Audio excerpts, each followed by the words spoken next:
salaamaaleykum ami internaute de Chronique SN tey ñu ngi waat fii ci seen plateau le débat bu ngeen ñu gisee tey décor bi ñu ngi à Saint-Louis présentement à la place Faidherbe muy place bu mythique lan moo ñu fi indi la nuit de l'émergence bi nga xamante ni tey les femmes de Benno Bokk Yaakaar ñoo ko invité maanaam ñëw pour fësal liggéey bi nga xamante ni moom le président de la République amal fii ci Saint-Louis donc plateau bi tey maa ngi fi ak ay jeunes yi nga xamante ni du ñu wax Saint-Louis te tudduñu leen j'ai à ma droite monsieur Seydina Ababacar Biteye directeur cabinet maire de Saint-Louis en même temps membre du CCR Convergence des cadres républicains de Saint-Louis Biteye maa ngi lay nuyu. jërëjëf Adja Diakhou maa ngi lay nuyu di la fay di la jaajëfal nga permettre ba d'abord ma nuyu sama naataango yu fi nekk comme ni nga ko waxee kenn du wax Ndar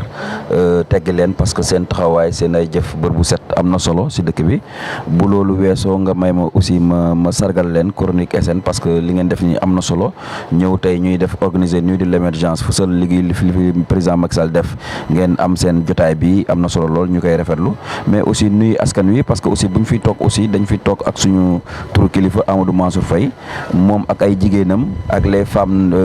du bureau national de la coalition Benno Bokk Yaakaar organiser fi lii kon nag ñu war a gàttandu nit ñi teral leen ni ko Ndar xamee donc ñoom ñëpp ñoo leen di souhaiter la bienvenue di leen nuyu di leen dalal di nuyu aussi askan wi nga xam ne ñoom ñoo tax ñuy liggéey di rafetlu jotaay bi fas yéene ñëw lépp li nga xam ne war nañ fi mën a wax mu jëriñ askan wi ñu def ko lépp li nga xam ne dinañ ko fi jëlee aussi si lu baax mu jógee si sama naataango yi ñu jël ko gàddu def ko si saag bi yóbbaale en tout cas à la fin daal na Saint-Louis rek gagné jërëjëf. joxal ma micro bi.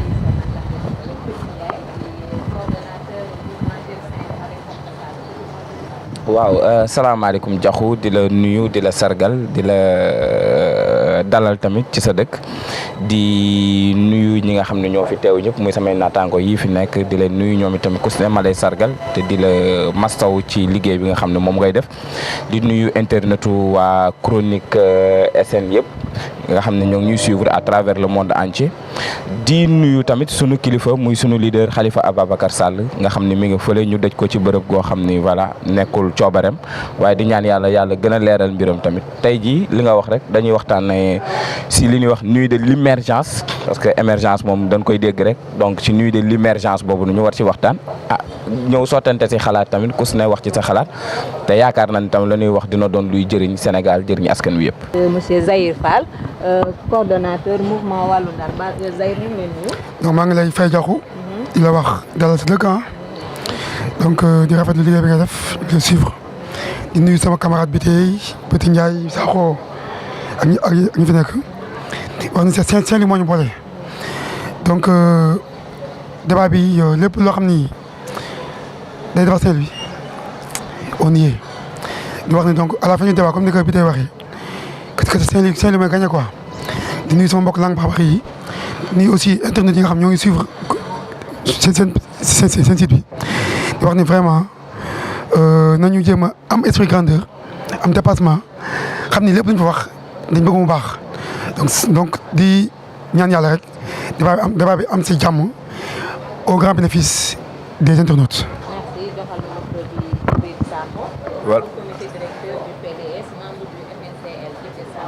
Voilà merci Diakhou ñi ngi rafetlu invitation bi et aussi di nuyu Ndar yëpp di nuyu seen internautes yi waaye tamit di nuyu ñi xam ne donc ñoo toog autour donc de ce plateau pour mën a def débat bi da ngeen ñu invité ci ñu wax ci la nuit de l'émergence man dama jàpp ni boo defee boo ne def naa émergence bëccëgu Ndar kàmb nga war woote ca ba muy leer waaye boo bàyyee ba guddi nga bëgg ne da ngay wane li nga jëf am na lu ci la dem xëy na bu ñu duggee ci biir débat bi dina gën a leer ci kanam tuuti.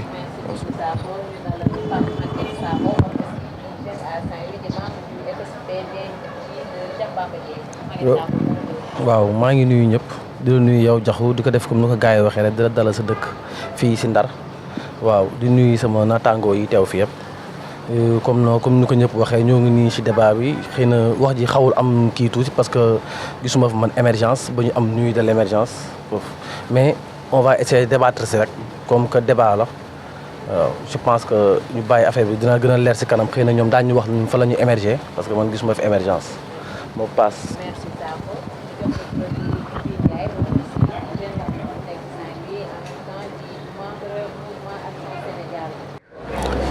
jërëjëf Diakhou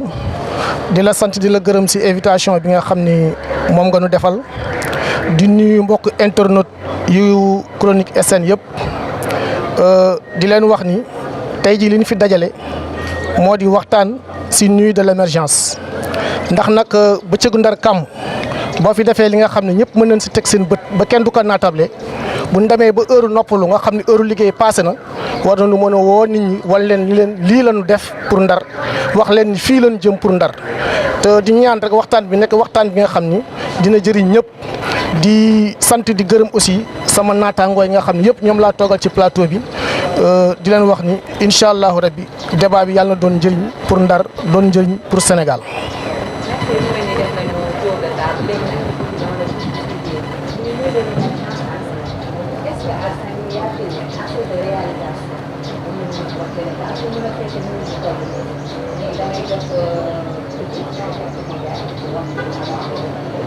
waaw mais yaakaar naa bu ñu wax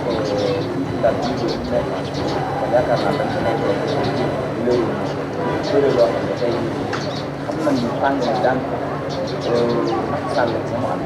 dañ waroon taxawee ci daal dañ waroon jël ci daal nekk loo xam ne sincèrement am na ci njëriñ wax ci daal bu ñu jugee yoon nga wax naan def na tabax na nañu mais est-ce que population boobu ñoom sant tey jii daal boo gisee ñun ñu gën a baax ñun sant ñu ngi am boo paree d'abord plan sport li ci a nekk ci lu baax muy stade Mawade Wade moo ci def ci nekk ci lu baax te loolu noonu gouvernement Abdoulaye Wade la woon Macky Sall dafa ñëw ci liggéey boobu ba léegi certes l'état ci continue mais innovation la moom am doole parce que tamit su ñuy wax innovation mooy la stade Mawade Wade xëy na ban koy tabax day produit waaye ñoom mënoon ñoo aménage yoo xam ne pour au moins sax mu mën a répondre si les normes de base ci li nga xam ne moom la fi tàgg benn ko la fi jotoon nekk mu yàq muy stade municipal bu ñu jug naan dañ koy defal 2014 ba léegi génne nañ fi ay plan génne nañ fi ay maquette lu ne ñu wax ko boobu ba léegi France suñu dara ñaareel ba mooy li say ñoom jëlee tey nga xam ne Saint-Louis basket gis nañu trophée yi ñuy jël équipe bi muy góor ak jigéen chaque année bu ñu jëlul coupe bi tamit dem nañu final boobu ba léegi Saint-Louis basket club mënul am stade bu baax boo xam ne war a mën entraîner ba di fa war na recevoir Sénégal loolu benn nga jëm ci wàllum culture est-ce que Ndar fii am na fi benn salle de spectacle boo xam ne c'est digne de ce nom. Roñaama joxoon nan ko waaye léegi jéem yaa fa ne donc ça veut dire que ni y a pas une politique de continuité ñaareel ba mooy li fi jotagum nekk benn la te muy lu baax mais te loolu privé la nguur gi moom nguur gi tabaxal ko nit ak ñëw tabax ñu entreprise ñu def ko mais léegi est-ce que Ndar war na mën a am loolu moo tax boo gisee Ndar artiste yëpp génn nañ dëkk li fi jot a nekk muy fecckat muy waykat muy théâtre muy kay dessin ñëpp génn ngeen toog parce que fii bu ñu fi toogee gën ñu wër ba ba léegi parce que tamit artiste yi seen liggéey loolu bu ci jógee ci côté emploi des jeunes Ndar fii nii yaa des chômeurs yu bëri ku ci jug sañse ba baraay ba taxaw nga ni mi ngi àdduna ak dem poos bi dërëm nekk parce que dafay jàng ba am ay diplôme ñoo taxaw mooy rebondir loolu ci wàllu jàng xoolal ci wàllu éducation Ndar ba fi Macky Sall toogee ba léegi ban école la créé et pourtant y a des écoles primaires yi nga xam ne ñoom di waaj a daal ci kaw xale muy un danger majeur école Xayar Mbengue école Graciane ak yeneen yoo xam ne ñu ngi si boo xoolee ci région bi yëpp xoolal ñaata abri provisoire ci loo xam ne bu ñu jugee naan construire nañu ay 3000 classes ak kër ci loo xam ne ay dégg rek lañ ci am ñetteel ba mooy boo xoolee par exemple ci sinistré yi nii fee ñu dëkk ndël muy lu baax ca Bamba Dieye ba mu nekkoon maire nga xam ne c'était avec Bonu Habitat ñu ñëwoon def ko ay site de recasement daaw ba fii géej gi ñëwee mbaaw ba indi fi ay jafe-jafe ci lan lañ leen di ci ay tànk yooyu nga xam ne bu ngelawee ngelaw lii muy ngelaw lii féex rek bu féexee rek tànk ya naaw xaw yi sa ñu nekkaat ci ay jafe-jafe te am na ci loo xam ne mënul xaar mbir mi du géej gi mbaaw na ñu ñëw maasu fay ànd ak ñamee ànd xëcc ci benn enveloppe bu fukki junni jox leen ak benn saako ceeb déedéet mbir mi du loolu mbir mi leneen la te boo xoolee ci loolu ci seen wàllu liggéey accord de pêche yi signé nañu accord de pêche mais accord de pêche yi est-ce que jëriñu lañ ci pêcheur accord de pêche boo xam ne nee na sax la ñuy débarqué njaabalo koy débarqué xaw ma booyee bii loolu la la ci Ndar di am te xam na ni économie bi seen nag ci moo koy kon donc ñuy wax ñuy dégg émergence non man émergence moom dañu fa nekk yàlla dama koy dégg rek mais on est assez immergé actuellement ni pour que ñu mën a xalaat émergence parce que émergence amul bala ñuy wax nuyu de l'émergence comme ñoom ñu ko bëggee ñu koy waxee kon jaxu na ñuy liggéey ba pare parce que nit ñi fii ñu toll nii ndax sentir ñu seen émergence parce que lan ndax gën na wow ndax gën na dee ndax gën na métti ndax gën na yàqu te ndax dafa joxoon am si même yàqu na yàqute boo xam ne waroon nañ ko mën a defal sax bay xalaat naan dañuy jéem a defal leen. bu la déggee que kii yow da nga campé si wàllu sport wàllu yenn infrastructure enseignement te sa biir wax da nga wax ni Bamba Dieng moo fi defoon loolu lu mel ni dañuy balancer dem ci saako donc bu toogee ci SDB donc loolu am ngeen ci responsabilité parce que yéen it nekkoon ngeen fii donc bu ngeen jógee dañ leen seen des fois aussi ngeen di yuuxu wax ni maire yi ak yaay na est-ce que tey bu ñu nee continuité de l'état yéen fa ngeen bloqué woon est-ce que du foofu la état bi war a commencé nii état au niveau local yi wala da ngeen ci deful woon dara boobu ba tax na ñoom ñu sonn pour mën a génn pour teg affaire bi ci raay bi sax. waaw si loolu question bi nga posé damay kontaan trop si tontu la parce que tax may kontaan trop si tontu la parce que comme nu ko sama naataango petit waxee soo demee xaar yàlla. soo demee xaar yàlla soo fa demee bu ko sama naataangoo pëti waxee soo demee xaar yàlla c'est à vue d'œil da ngay gis lu fa Bamba Dieye def nga gis lu fa Mansour Faye def Bamba Dieye def na fa ay kër yoo xam ne nit mën nañ fa dëkk mën nañ fa suturloo Mansour Faye def na fa ay tànk yoo xam ne su féexee mu naaw te Bamba Dieye moins de 4 ans la ko def kii bientôt 5e année ay tànk la def mooy benn su loo xam ne ñu tegoon nañ nit ñi teg seen bët nit ñi gis nañ ko te ñun bu ñu doon def tànk bu ñu doon def kër yooyu dañ ko doon def pour sóor ëllëg yii lañ doon sóor parce que amoon nañu vision prévoir te waruloon yëm fii amoon na plusieurs maisons yu waroon ñëw waaye comme ni ñu naan amee ngoon vision amee ngoon yéene mais Saint-Louisien ñoo leen fi bàyyi waaw ñoo fi bàyyi ñu dem mais comme que état continuité la ñoom bu ñu ñëwee waroon nañu mun continuer si kaw mais nag soo mënul moom mënuñ si dara. nuyu de l'émergence réalisation yi def nuyu de l'émergence moom comme ni ko Petit waxee man dama gisul émergence si dëkk bi dëkk boo xam ne comme ni dëkk boo xam ne waa àll bi ñooy dee wax xiif ñu naan nuyu de l'émergence dëkk boo xam ne ñu ngi mar ñu naan nuyu de l'émergence xam na yenn yi benn instant yëpp nit ñi la dépense yi def tant place crème dépensé fa ay millions yooyu maanaam dimbale woon na ñee ñu fa leen ay zinc sax ci waa abri provisoire bi nit dañuy objectif jéem a yërëm sa dëkk yërëm sa population mais affaire bi du folklore affaire bi du gisee nga foog nga am esprit yërëm sa population man dama gis ne ñii nag maanaam daal dañu yërëmul seen population moom yërëmuñu ko ñii moom lépp loo gis folklore ak yuux ci kaw extra gëm naa ni su noonu dem ñu dem bëcc ñii daal nañu muñ parce que moo leen fal suñu président la Macky Sall ñoo ko fal ça nañu moins 2 ans bi comme ça sénégalais tànn gën comme ça ñu avancé émergence bi ñu wax ñu mun ko am parce que émergence nag am na nag mais si ñoom la am si ñoom parce que koo si xool muy dawal 8 koo ci gis koo xam ne daawuloon sax vélo sax amu ko woon mais léegi ñu ngi dawal ay 8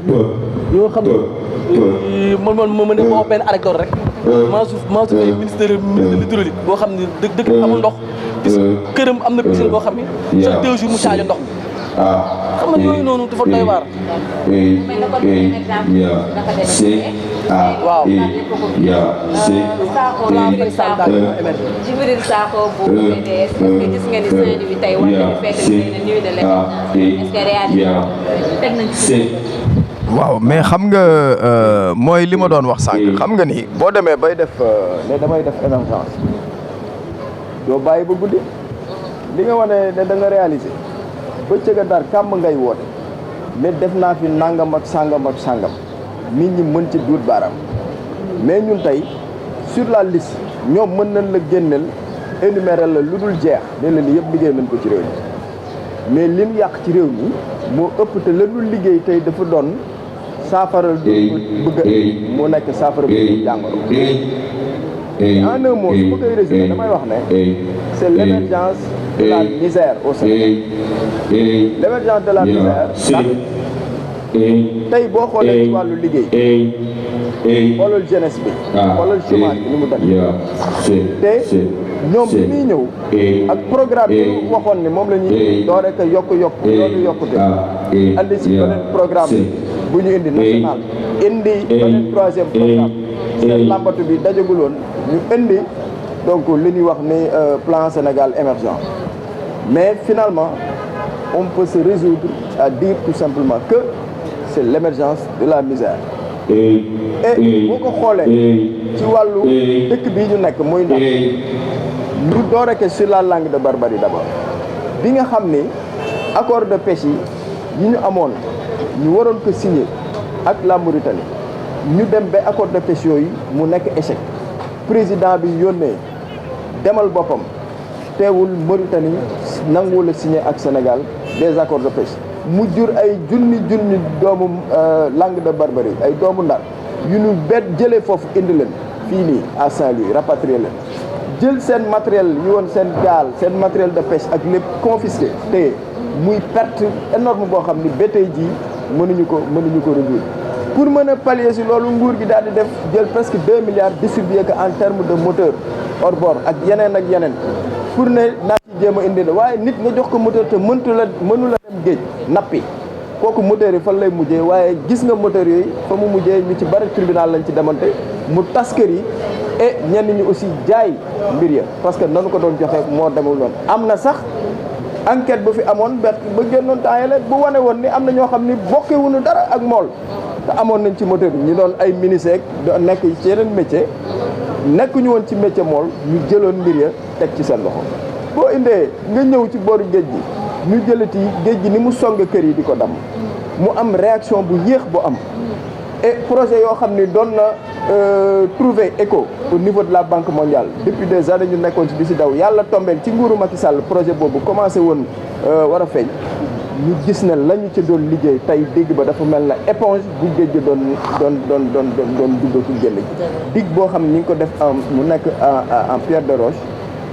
nga gis muy flotté ci kaw ndox bi nga xam ni kon liggéey ba baaxul li ñu wax ne moom lañ ci def ci xaalis loolu nekk loo xam ni doy na waar te yéem nañu et boo ñëwee nga xool dëkk bi ci wàllu cet ak sellal demal ci berge yi xoolal daf toppal booru dex gi wala doxantul ngoon wala guddi ngay féexlu ba romb ci booru dex bi xet bi lay topp salte gi tilim gi boo ñëwee tey gis nañu ñu samp fenn fii yenn lampadaire nga dem ailleurs ñu ngi samp ñu ngi jéem a teg leneen je fais que même ñoom bu ñu bëggee am benn volonté bu wane ni vraiment bu doon seen sago mu baax waaye dañoo mënul. mais au moins volonté bi mi ngi fi. mais gis nañu ay jéego. du affaire volonté man je ne suis pas yéen tamit yéen a fi nekkoon def ngeen fi PDS yéen a fi nekkoon te bi ngeen fi nekkee ay la yëwoon Ablaye Wade li mu séddoon ci Ndar cër yi mu ko joxoon maanaam amoon nañ fi plus de 5 xaw ma 7 ministres voilà donc tey ñun jàpp nañu Ndar waroon na dépasser fii bu yàgg donc li may wax saako rek ni yéen xëy na bu ngeen tegoon raay bi affaire bi ci raay bi xëy na tey ñoom ñi bu ñu yegsee day continuer rek day gën a neex kon ñoom yoon ba ñu tegoon ñoom bi ñu ñëwee dañu ko gisatul wala dañoo juum wala ñu bëggoon indi seen yëfu bopp dañ jaawale yoon waaw kon waaye dañu wàcc yoon ndax xam nga ni dëkk bu mel ni Ndar neex a defar je me rappelle am na benn débat boo xam ni c'était ci élection municipale yi et bi ñuy wax moom bi tey ñu toog fii xëy na dana ci dellusiwaat léegi dañu toog mu ne Ndar doon koo war a jox Mansour Faye ndax moom mooy goro président ndax nekk goro président dana tax bu gañee defar Ndar ak indi bagage yi Ndar mooy gën a yomb mais tey jii defe naa ni bu fii ñaata at depuis ñu jox ko maire yi Ndar ba léegi nañu def un peu le bilan d'étape de Saint-Louis ñu xool exactement loolu moom mu doon wax ne jox Ndar Mansour Faye moo gën ci waa Ndar que ñu jox ko keneen mais tey exactement lan lañ jural musiba lañ jural musiba naaru laa ndax bu dee mu doon tey defe naa ni keneen la ñuy jox suñu maire yi mais ñëpp xam nañu aussi conditions yi xam ni donc ñoom la ñu jëlee woon Sénégal Djibi Ndiaye est-ce que gis nga ni fii ñu toll nii tey Ndar war nañu feete lu toll ak nuit de l'émergence fii à Saint-Louis. waaw jërëjëf waxuma Ndar waaye Sénégal yëpp moo war a feete nuit de l'émergence te bu ñu ko waxee aussi ay waxu leen lu am si suñu carrière ndax comme ni ma la ko waxee léegi li nga xam ne dafa ne fànn ni daaj dañ ko nëbbul xam nga comme si cadre Ndar la ñuy wax dafa yem si cadre Ndar dégg naa fi sama naataangoo yi am na yu bari yu ñu souligné du ma wax ni amuñu raison peut-être qu'ils ont raison quelque part mais quand même il faut que ñu reconnaître que émergence am na ci Ndar parce que fa mu nekkoon ak fi mu nekk léegi am na évolution bu mag a mag a mag a mag et quand on dit émergence président de la République ñu ngi ko teg sur un plan muy le plan Sénégal émergent un plan ce n'est pas quelque chose qui se réalise tout de suite dafa am app bu mu jëm jàpp boobu ndànk-ndànk ngay def ndax li nga xam ne ñoom ñoo doon wax léegi comme ni nga ko waxee rek bu ñu fi tegoon les jalons yi nga xam ne jalons yu wóor la yu leer nga xam ne continuité rek moom moo des kon day yomb mais fii yi ñu war a defaraat ak li ñu war a commencé waat ak li ñu war a rectifier waat moo bari te président ñu ngi ci yoon damay njëkk commencé si dañ ni population bi yëguñu émergence bi yëguñu yokkute man daf may jaaxal suñu ko waxee man maa ngi dëkk si quartier bi nga xam ni quartier populaire jeunes yi dañ fa bare lool lool lool macha allah muy quartier Pikine nekk aussi un jeune de Saint-Louis donc bu fekkee ne dañu population bi yëguñu ko man dina ma xaw a jaaxal ndax du loolu laa yëg ci sama ay naataangoo du loolu laa yëg ci sama ay morom du loolu laa yëg samay rakk du loolu laa yëg ci sama ay mag au contraire toujours ñun ay félicitations ak ay encouragement la ñuy jot par rapport ak li nga xam ni président def na ko bu dee si wàllu ndaw ñi ñëpp xam nañu DER bi initié nañ ko yàggul dara man je connais beaucoup de jeunes yi nga xam ni actuellement nii ñu ngi ci bénéficier bu baax a baax a baax a baax FONGIP je connais beaucoup de jeunes yi nga xam ni ñu ngi si bénéficier baax a baax a baax li nga xam ni fi la économie Saint-Louis reposé muy la pêche parce que boo dee xool lu ëpp si Ndar économie bi si pêche la si tourisme ak si agriculture boo demee si wàllu pêche bi lan moo gën a mën a jàppale nit ki nga xam ne day liggéey nga wàññi ko jumtuwaay yi muy liggéey tey jii le président Macky Sall a subventionné tous les moteurs yi nga xam ne moom lañ pêcheurs yi di utiliser kan moo ko mën a lekk. subvention boobu nag amoon na ay coow ñii jot nañu ñii jotuñu wala subvention yaa ma neex la am na dégg naa ko foofu noonu am na ñoo xam ne duñu ay pêcheurs jot nañu ci loolu. non xam nga subvention yaa ma neex président Macky Sall du def si yaa ma neex képp ku xam président c'est un homme bi nga xam ni bu ñuy def da ngay teg ci yoon bu nga xam ni day jalgati ce n'est pas un homme ku xool caractère la xool ni mu mel c'est quelqu'un qui travaille et qui ne parle pas léegi nag ñeneen ñi nga xam ne dañu jóg peut-être pour saltel liggéey wala pour mën nañu indi leneen beneen wax mais li nga xam ne moom moo am mooy yaa ngi gis nga pendant la période électorale ñun waa Mass dem nañu si biir Gendar buntu kër leader de l'opposition def ko un meeting de l'APR wax les réalisations du président Macky Sall avec les pêcheurs te kenn ñëwul demante kon cela veut dire que ce qu'on dit c'est vrai kon vraiment économie Sénégal reposée sur la Saint-Louis reposée principalement sur la pêche nga wàññi moo di subventionné leen sax ay moto beneen nga ñëw ñu ni pêche bi day ko salfaañe parce que njaago lañu débatté xam nga am na ñoo xam ne ñu ngi si dugg parce que pour des réserves professionnelles mais actuellement nii au niveau de Saint-Louis on est en train de réflexionner am na un projet de réflexion du port bi nga xam ne moo nekk fii balaa ñu naan njaago bi suñu avantage est-ce que ñoom ñuy wax loolu xam nañu quelles sont les clauses yi nga xam ne ñoom ñoo ak lan la si Saint-Louis bénéficier ñoom ñëpp kenn mën na si wax donc faut pas nga dégg ni da nga koy def njaago rek que cela veut dire que du arranger nga dégg télé rek ni d'abord voilà et puis aussi les licences de pêche mais du jafe woon na tout récemment dañuy sur la pêche di sama ministre monsieur Oumar Gueye il est venu il a apporté des licences de pêche yi nga xam ne léegi moo leen dugaat ci biir parce que li si ëpp moo di lan Barça ou Barsaq bi dafa commencé woon di dem mais depuis que les licences de pêche sont venues loolu commencé na stoppé au niveau de la ville de Saint-Louis et on me dit que Saint-Louis ne marche pas beneen affaire léegi dafa am ñi nga xam ne dañ ni Bamba Dièye moom moo defoon kii de recasement fële mais parce que amul vision avant ngay def ay recasement il faut régler le problème définitivement ñun en tout cas ñun suñu candidat ñun nga xam ne mooy suñu leader suñu kii muy monsieur Macky Sall ce n'est pas quelqu'un qui fait si éphémère parce que ñun dañu am une vision c'est suñu vision dañu bëgg Sénégal Bamba li mu def éphémère parce que logement yi ba léegi mën nga ko di teg dëgg yàlla moo gën tante yi non amul tant aussi non mi ngi fay tege kenn weddiwu ko maa ngi ñëw ci yow mi ngi fay tege tant lay baax s'il vous plaît kenn weddiwul ma nga fay tege ñu ngi foofu tante yi tam moo naawoon leen recaser nga fexe rek kër yi naawul ba nit ñooñu fa nu dëkkoon ñu mën fa toogaat loolu moo ëpp solo. kër yi de naawul tante yee naaw. et c'est ce que le président Macky Sall est en train de faire actuellement nii on est en train de ceinturer lépp li nga xam ne moom moo doon nekk agression yi nga xam ne moom moo doon kii waa Langue de Barbarie.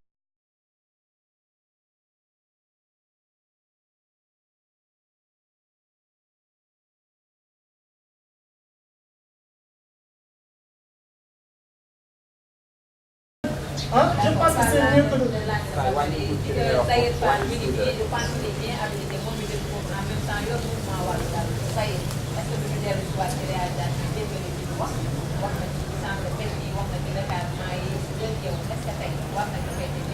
ok comme ni ko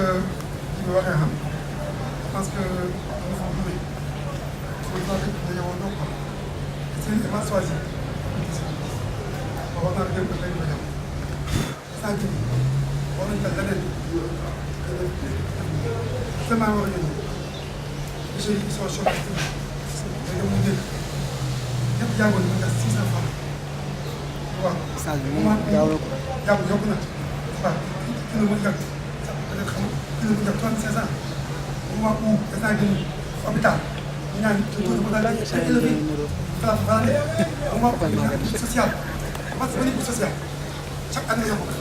chaque année bénéfice social dañu wax chaque année di diminuer da lay wane ne taux boobu wàññeeku na mais récemment bi nga déggee président présidence dafa ne bénéfice social augmenté donc c'est ça c'est une problème que gën pauvreté augmente davantage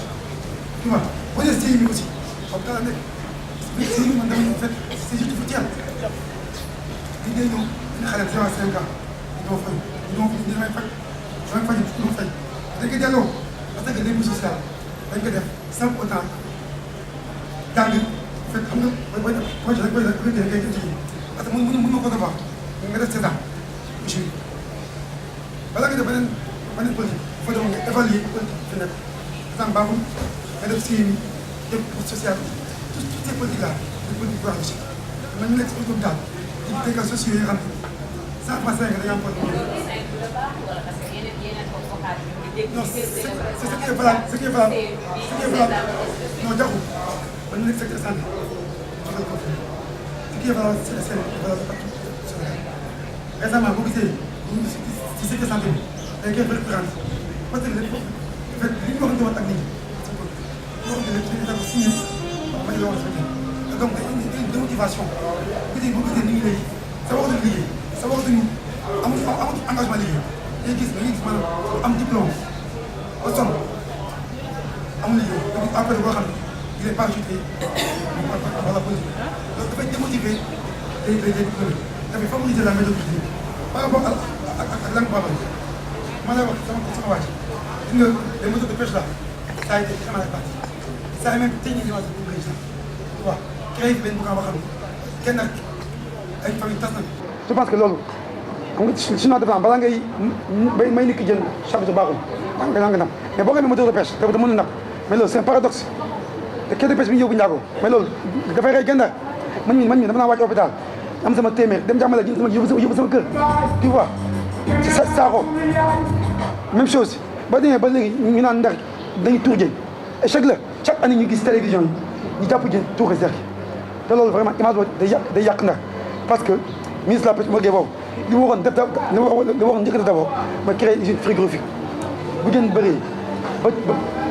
bëree bay lamb def ko si usine yi ñu mën ko congelé. mais créé nañu benn kii à gox mbaaj bi femmes yi nekk foofu di ko transformé di def centre de transformation bi dem naa fa gis di defar géej gi ay jumtukaay yu xarala yoo xamante ni loolu mën nañu jàpp ni réalisation bu Macky Sall bu mu def la bu concret si wàllu pêche. non xam nga côté matérialisation loolu def nañ ko mais côté suivi moo am problème avec loolu noonu ba léegi xam coow si kan ma ko géré parce que y a beaucoup de jeux yaa gox mbaaj yu xëy gestion vidéo bi ma demoon tu vois il y a Niani Seck qui est là, il y a Olga qui est là, et tu vois. Donc je pense que booy def surtout maintenant il faut assurer benn suivi boo xam ne gestion mairie bi nag géré donc ba léegi nii amagul mainmise par rapport à ces situations. Donc li ñu wax nii def fi dara mais je pense que c'est très bien placé abrité là au moment où comme ni ko Sakho waxee léegi ñoom tamit boo koy ndax terrain la ñu wax kan boo koy accueillir si set accueillir si lampe yu leer ak yëg si maanaam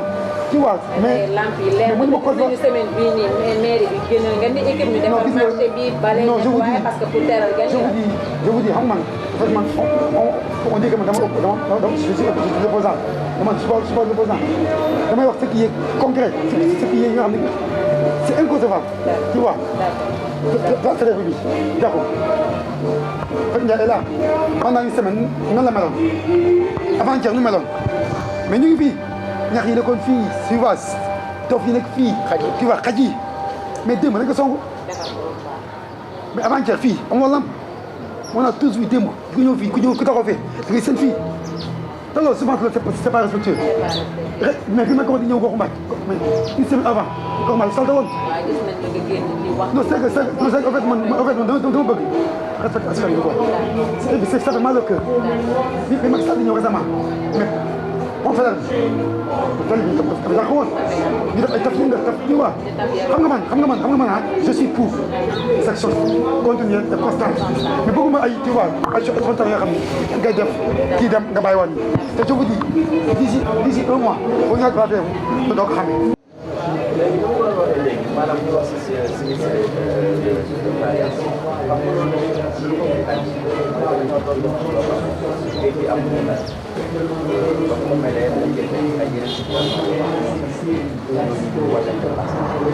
c'est vrai que ba ñëw Xayba xool xool ni ñu ko def bay ko fi bi def xool ci jóg boo demee foofu noonu ci da ngay def ay bâtiment yoo xam ne ba mu doon programme boo xam ne dañ ko xalaat sax pour ñu daal def ko muy loo xam ne lu waroon a dimbali Ndar malheureusement il était prévu 150 logements tey jii nii sotti moo xam ne beneen bi mooy que rembale bi ñu ko war a def xaalis bi yëpp mu ak équipe Sadio Mané lañ ko war a def ko moo tax. yéen a ngi accusé de. moom la gars yi jël am ñu fa nekk mais c'est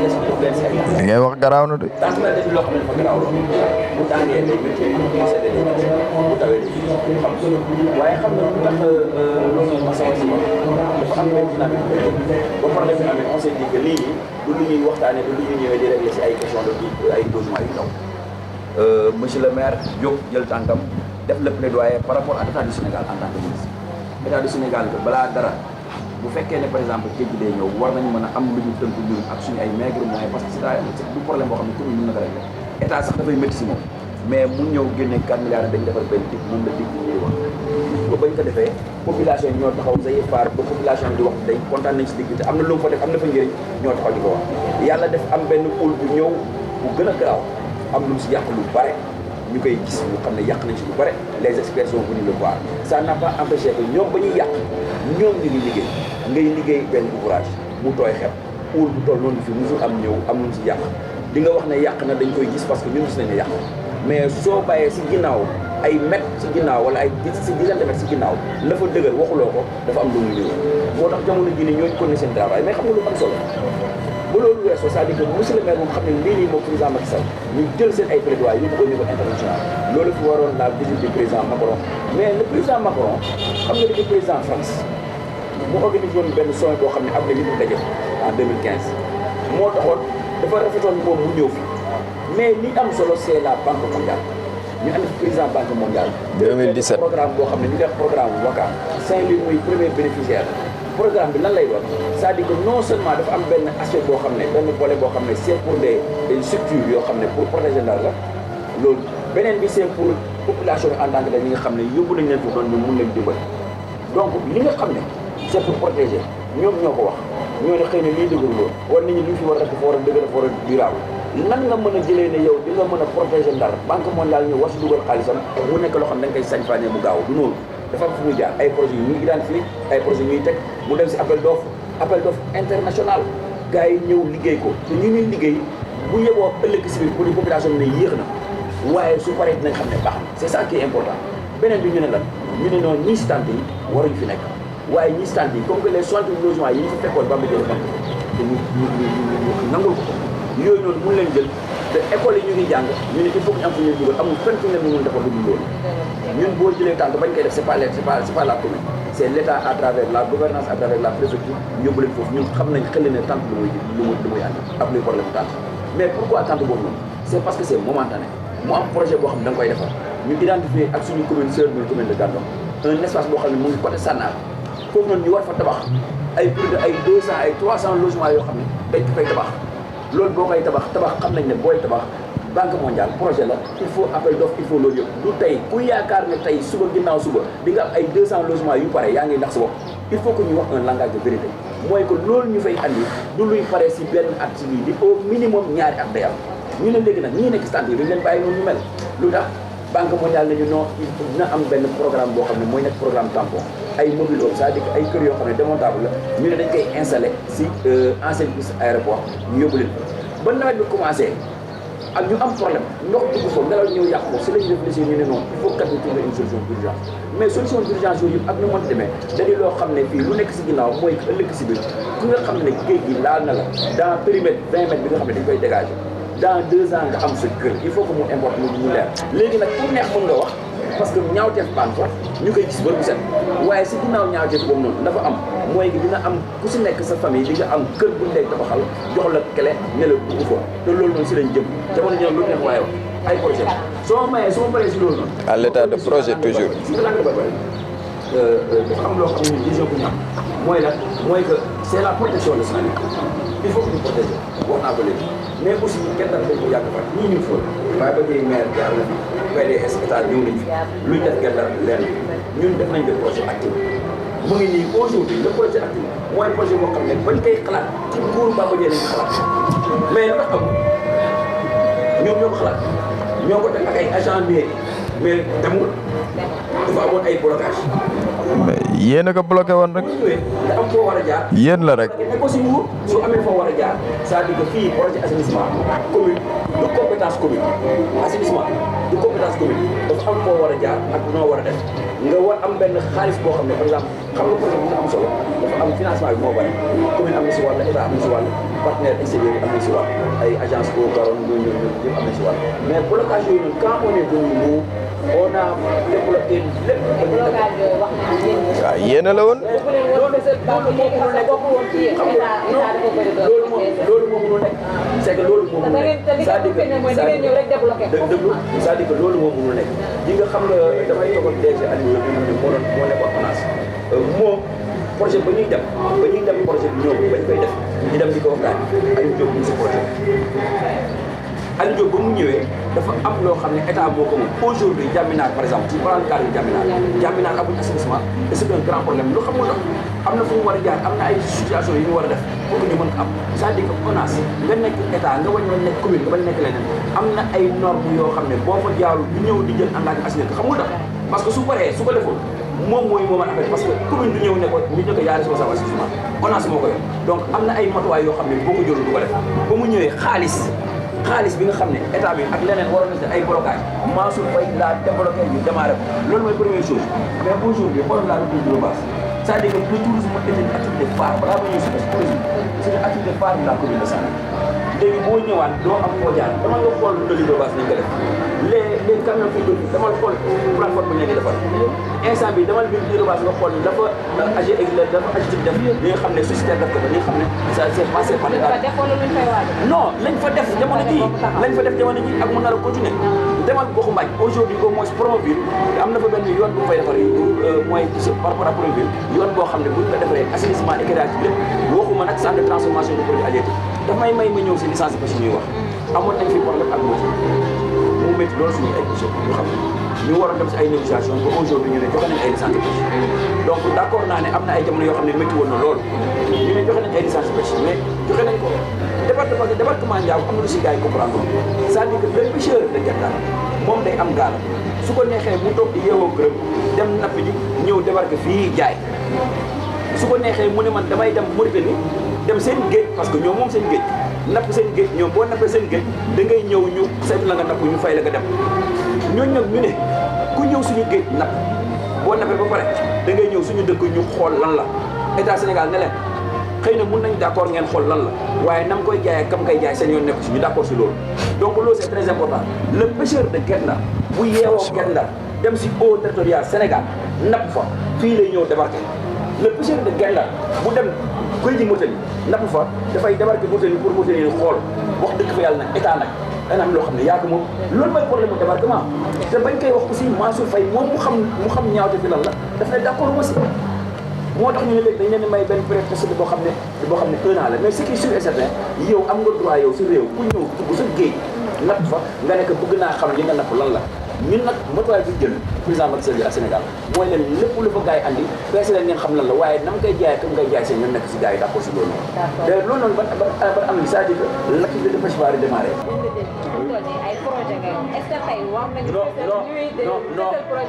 non si lii laa lay wax non d'accord naa si li nga wax mais damay répondre si lii nii ji nga mbiri les artistes là fu ñu produire amul fay rek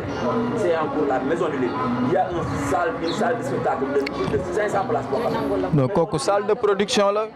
non bokkul ak non vraiment waa léegi joxel kàddu gi yow yàgg nga ci micro bi te waxoo fi dara joxel kàddu gi. ah non vraiment. mooy que lii nii commencé nañ ko am na lu neex si gëlaay bi da ngeen doon wax lu leen neex ma leen déglu. waaw mais yow nag vraiment jël nañu temps yëpp déglu nañ la. ay projet rek. pour fësal loolu yëpp ay projet la est-ce que état bi fu mu toll nii mu may répondre sama deuxième question est-ce que état bi jël na projet yi di ko teg par priorité est-ce que jiitalu leen lii def lii déglu ma ko la rek c'est-à-dire que jiital mooy lii loo teg feet mooy budget dañuy rafetal dañuy déglu wante temps bi dañuy rafetal 30 minutes nga li ma lay wax nii ne la maison de l'île démarré nañ ko du projet du lu ñuy seeti démarré nañ ko beneen bu ñuy wax aujourd'hui la mobilité urbaine les bus à c'est un point possible beneen bi si wax mooy promoteur te li ñu def moom yéen wax mooy ONAS yu fi liggéey moom xam nga bi ñuy wax dama leen invité ñoom du ñoom yàlla tere ñëw fii gisuma lu tax man waa mais defal nag waa mais da ngay am sagesse aussi buñ la bàyyee ba nga daaneel ñu poser sa morom question da ngay am humilité bàyyi ko mu répondre waaw quand même waa alma micro bi xam nga waaw mais déglu nañ la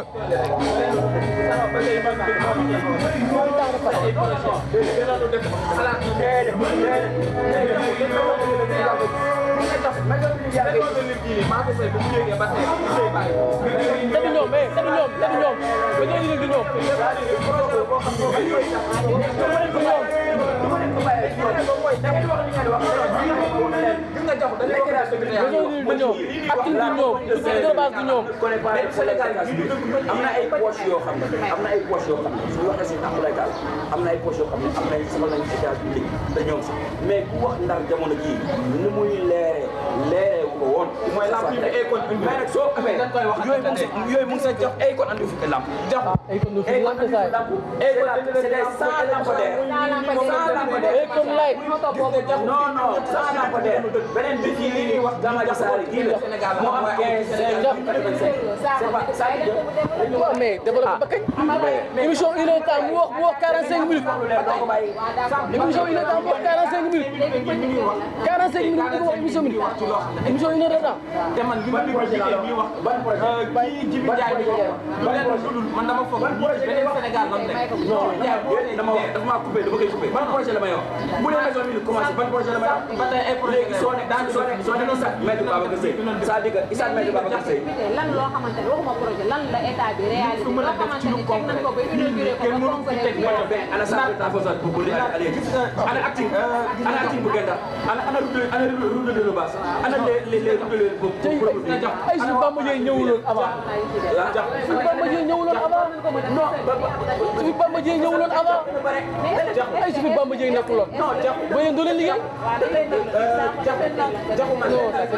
mooy bu liggéey naa def nañu gis nga jaxu suñuy maam yii yal na leen yàlla yërëm tëdd jaaka jaay ku ci jugaatoon boo jugee yaay yóbbuwaat sa bopp ba sa kër ndaxte tax amul lu fi soppeeku amul dara lu fi soppeeku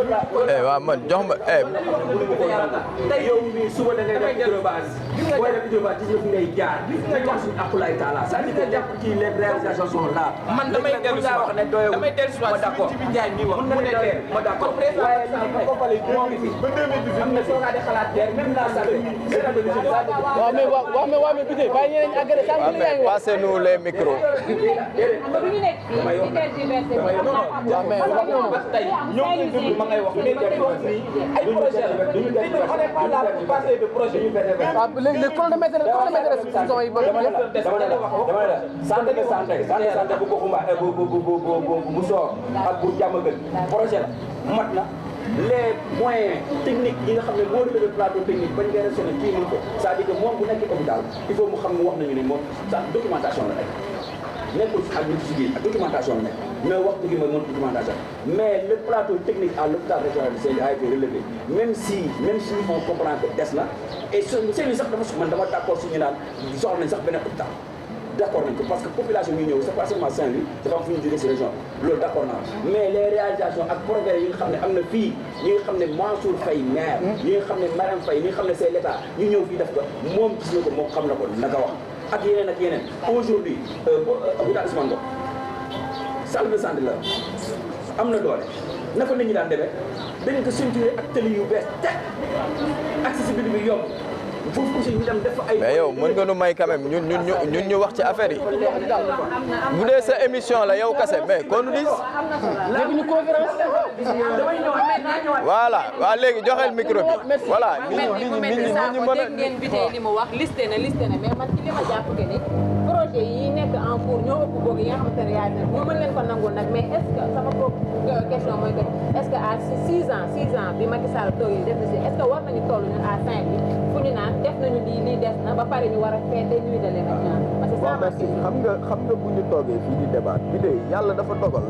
xëy na yow ràññee na la ci nguur gi fii ci Ndar da ngeen war a gën a déglu ko di wax parce que mooy li leen manqué woon bu ngeen demee ba am occasion li ñu di wax il n'est pas dit débat ku ci génn gagné naa wala gagné wu ma c'est une bataille d'idées donc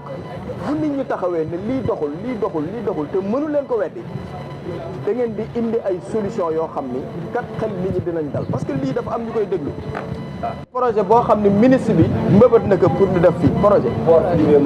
waaw projet la mais ñoom naka la ñu toogee di nelaw ba Mauritanie gii daal di defar benn mbiram ñu ne ñun am nañu projet c'est-à-dire que xalaat la une idée loo xam ni c'est pas encore réalisé muy benn mais tamit moom waroon naa gën a xuus am courage yi wax bi mu tuddee Pikine ma toog di xaar ana yan réalisation la fa régime bu bees bi def may toog pour mën a wàññi dégguma dara te mënoon naa am courage wax ne ñoom ca ña doon ñaxtu pour que Pikine am plan de restructuration ñoom ca lañ bokkoon ba amoon gain de cause moo indi donc Pikine lañ fa def restructuration bi mooy phase 1 bi phase 2 bi des donc yooyu waaw mais c'est-à-dire que si régime bale la amoon l'état c'est une continuité puisque l'état c'est une continuité deuxième phase yooyu waroon continuer ndax ba Sénégal ak yooyu yëpp tey boo duggee dafa jaxasoo dañ ko war a restructurer boo ñëwee ci yeneen yi nga ñëw Saint-Louis il est vrai que neexul ba neexul mais Bamba Dièye a laissé des marques indélébiles à Saint-Louis moi je suis du PDS je peux le dire librement gis nga fale da ngay def comparaison bi def na fi benn mandat dem mais ay kër la ba bàyyi yoo xam ne tey ñoom ñu ngi naan kër matul mais jot ci kër yi problème la nit ñi am problème géej gi njëkk na maam dañu dem fale ca terrain bayal goxu mbaaj fa la njëkkoon defar tente boo xam ne ba fa taw ba ñëwee yow goxu mbaaj ko dëkk mu am ay problème yu sérieux yu fa am seen xel demul woon ci tabax affaire bi dem moom mii bi day ma déglu ko ci rajo mu ne lii mouvement cyclique la chaque 50 ans lay am maanaam jeex na bala muy dellu si waat fi la juróom fukki at déglul rek bu la neexee nga wetti ñu toogaat géej gi ñëw defati li mu def tabaxuñu ay kër defal rek mouvement cyclique mi ngi fii ci rajo yi de donc léegi ñu dellu si waat ci jamono yi géej gi mamaat seen xel demul dara ci ci xam lan la dem ci ay tànk temps yii bi mu ngelawee tànk ya dafa doy waar bu naajee mu tànk bu seddee mu sedd mais est-ce que xam nga benn affaire bi kër yi njëkkee dem géej yi njëkkee jël kër yi fale boo ko bàcc temps yooyu Mansour Faye amul woon terrain ba mu tabax kër diggante bi am na fi kër goo xam ne mën nañ fi reloger ñi nga xam ne ñi ngi ci base yëpp fale jënd na ko fi ba tabax ko ba def ko château ba def piscine ci biir di fa yar yi nag di jaay meew di def loo xam ne fii mi ngi ci biir kër gi te ñooñu ñëpp xaj nañ ci biir kër gi kër yaa nga fale bàngu ñëpp xam nañu kër gi te jënd na ko ci période boobu pourquoi tabaxuñu woon non mais attends même mais dama ne li nga mën a defal sa bopp yow dong privilège personnel boobu nga def te amoo ko woon avant que yéen ngeen di yegg si nguur gi mais loolu noonu waroon na ko mën a defal njaboot ya nga xam ne ñoo fa ne xam nga Ahmed Fall Braya dem na fa un jour foofu li mu nekkoon ci ay activité xëy na daaw fa bare tànk ba mu fa demee bis boobu ba mu génnee rangoñam dafa dal ci dëndam man ñëpp xam na ni Braya du ma ko kii ci lu bëri mais ba mu ñëwee la xam ni situation fii dafa doy waar exemple rek laa la jox pour wal na ni nit sa xol warut a mën a may ay ñoo xam dañ daan liggéey di daan seen doole di tedd géej gi fexe ñu yëkkati leen ñu joti alal jot lu ne nga leen tey nga dugal leen si école suba ci tànk yow nga permettre dem tabax kër goo xam ne ay milliards fa la ci biir banque donc mooy mu lay wan ni la ñii tey bu leen neexee non du personnel parce que alal jooju amuñu ko woon avant ñoom ñu ñëw ci nguur gi bu leen neexee nag tey ñu taxaw fii ne dañuy def nuit de l'émergence di yaata yumbe nuit de l'émergence pendant ce temps doxal fii ci dëkk bi boo génnee traversé boo doxee 100 mètres am ko la ni aw ma añ boo doxee 100 mètres am ku la ni sama ordonnance boo taxawee taalibe yaa ngi la dar di yalwaan xam nga mbir maa ngi doy waar ñuy wax ñu naan xaw ma lan affaire Barça non mais dama ne ñun li ñuy wax inventé wuñ ko. daal ñoom heureusement yàlla def na ba Bamba Dièye jotoon nguur gi 5 ans yi parce que xam naa su fekkoon du loolu ñoom duñ fi def dara parce que route de base bi muy wax Bamba Dièye la projet actif bi muy wax Bamba Dièye la maison de l'île bi muy wax Bamba Dièye la maanaam daal bon tey lu tax askanu Ndar jëlee fi Bamba Dièye ñoom ñoo ñëw njëkk. wala dafa def woon nuit de l'émergence moom it fesal ay activités. xam na problème mooy liggéey ak wax àndul ñun dañu doon liggéey ñoom dañuy wax Ndar nag instant bi nii jëlee nañ ci Bamba Dièye waaye waa Ndar yëpp ñoo koy rëcc loolu moom mun naa rek seedeel waa Ndar ñoo ngi rëcc bu baax lu tax ñu jëlee fi Bamba Dièye nee na Bamba Dièye 60 logement yi 150 la 68 la fa def loolu li explication bi leer na ñun déjà au moins avant 4 ans au pouvoir bël amuloon y avait pas am bël amuloon uul amuloon mais xalaat nañu ni ëllëg si biir bël mën na am uul mën na am parce que gouverner c'est prévoir ñu jot def 68 logements naroon nekk ci continuité ñoom bu ñu fi ñëwee taluñu dara lulul taluñu dara lulul taluñu dara lulul xaa wax ñu ñaaw wax leen lu ñaaw ba uul bi ñëw na ba fekk ñu uul bi non prévoir ñëw nañ fekk nañu fi te ñoom defuñu fi dara ba pare bàyyi ma àggale su boobu mooy non interprétation bi ma indi laa ko bëgg toon par benn loolu mu ñëw waaw uul bi ñëw na defuñu fi dara loolu mooy benn suy may wax beneen bi mooy par rapport ak projet de par rapport ak licence de pêche et xam na Gendar ñuy dem géej amuñu problème et xam na ñoo am problème ñu nekk suuf borom charrette yi ak maire yu ndeeraan loolooy Gendar loolu moo joxul économie Gendar il suffit que ñu jël kii bi def ko njaago charrette yi amatuñ fa accès maire yu nekk autour amatuñ fa accès loolu moo daaneel économie bu Gendar bi loolu moo koy daaneel loolu moo ñoom ils ont très mal négocié par rapport à ça loolu ils ont très mal négocié bëri na loo xam ne ñoo ngi koy wax seen ay projet man gisuma ñu teg la fi yow 6 ans au pouvoir nga nekk si ba léegi si projet Mansour Faye ñëwoon def ni Ndar set wecc bi tympaniser ñëpp ngay dégg loolu moom kenn ko wente te Ndar la gën a tey moom nu Ndar salte Ndar musu fa yegg non dafa naa xam nga mooy problème loolu voilà c'est ça le problème je l'ai dit à Biteye benn bis mu saak ko wax ne na Moussa ko wax nee naa ko autant Saint-Louis, autant de Bamba Dièye, Saint-Louis était capable, la mairie de Saint-Louis était capable, mbalit su fi amee mairie bi am ay propres moyens dindi mbalit mi. Mais léegi Saint-Louis n'est plus capable à ça. Pour mbalit su amee pour mbalit bi dañ foog ñu dem tapé ji, foog ñu dem woote ji ay camion, foog ñu dem woote ji ay camion ñu ñëw, foog ñu dem woote ji ay camion ñu ñëw. Bonne benn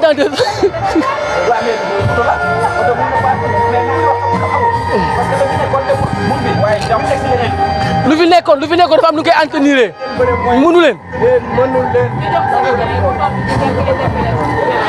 Voilà, merci beaucoup Diakhou de rafetlu aussi passage yi nga xam ne ñëpp gars yi wax nañ ko fi mais damay ñaan ñu def ko débat d'idées parce que luy jëriñ ñi ñuy déglu loolu la ñuy wut ak luy jëriñ Ndar ñu bañ ko def affaire de xët-xët ak affaire de xëccoo parce que comme ni ñu ko waxee rek Sakho nee na ki nga xam ne li ngay wax da nga ko teg fu wóor jarul ngay fët-fëti moo tax ma ànd ak sama sang-froid ku deful dara doo woote ni kaay leen ma woon leen xanaa nit loo ñàkk xel ak loo ñàkk conseil s'il vous plaît ku deful dara Diakhou s'il vous plaît dama ni nit ak loo mënti ñàkk xel ak nit lu mu matadi ak lu mu doy di xanaa ku deful dara sañoo woo askan yëpp ni leen kaay la ma wan leen li ma def benn affaire s'il vous plaît petit waaw petit ba ngay wax dama la déglu parce que li ngay wax dama si bëgg am njëriñ dama bëgg mu jëriñ askan bi kon su may wax tamit da nga may déglu pour nga jëli si njëriñ parce que waxtaan loolu la jëriñ dama ni léegi Sakho dafa am lu mu wax dafa doon xaar ma lim dara pour Pikine je lui rappelle que ñun ñoo xeex pour restructuration Pikine c'est du temps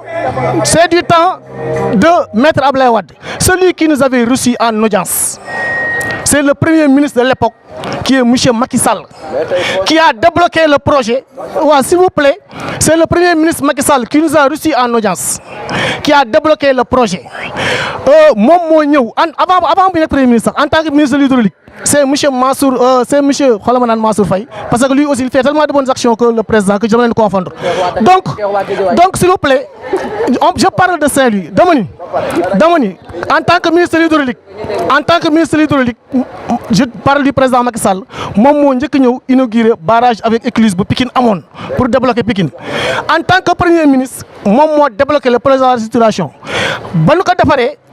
je suis ce gouvernement. Nous talk pendant 3 ans, 4 ans. Les caniveaux n'ont pas été curés à Pikine. Caniveau est commencé à c'est quand il est devenu président, et ce que je dis, Pikine pour la première fois, nous curé caniveau, il est le seul candidat, bien que nous Dougou Bir Pikine, Diar Bir Pikine, Wahak Askanu Pikine. Donc, faut pas que nous sachions Pikine, c'est un enjeu électoral très important. Nous disons que jaxase ak président Macky Sall c'est que lu fa nguur ga def ku fa dem di nga ko teg sa bët te am na yeneen yu bëri ñu def non Diakhou s'il vous plaît il faut me continuer ça c'est un seul point dafa am lu bëri li nga xam ni dañu ni kenn du fii amul lu ñuy wane invité nañ leen ñoom ñëpp bu guddee na ngeen ñëw fii en tant que Saint-Louisien je ne vous dis pas en tant qu'opposant wala en tant qu'apériste on a parlé de Saint-Louis bu fekkee ni yéen li ngeen di wax dëgg la si yéen Saint-Louis moo leen soxal s'il vous plaît bu dee Saint-Louis moo leen soxal bu dee Saint-Louis moo leen tax a jóg da ngeen di ñëw taxaw fii ce n'est pas parce que sax mënul leen de mais da ngeen sante ku leen gën a mën ku leen gën a taqee ku leen gën a aay benn affaire muy Mansour Faye le maire muy président Macky Sall s'il vous plaît Diakhou dafa ay moom wax ko waa Dakar parce que léegi bi tey mi ngi wax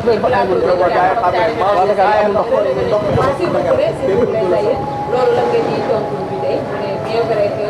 da ngay wane ni fii la say limite la mais am na effectivement loo xamante ne ci wàllu santé def na ko. C'est vrai que relation mën na ko benn lan nga ni tey. Mor waaw ñoom nag ay dañu mën na jërëjëf loolu hôpital bi sama hôpital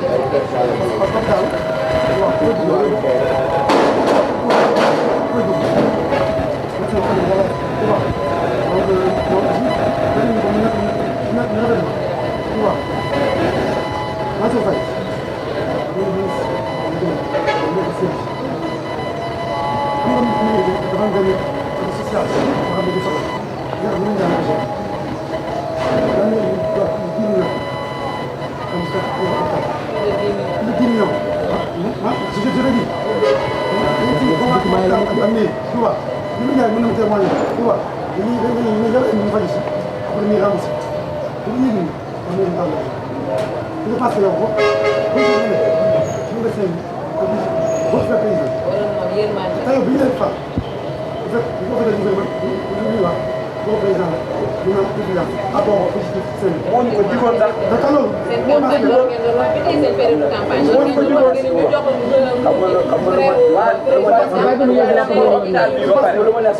c'est-à-dire que la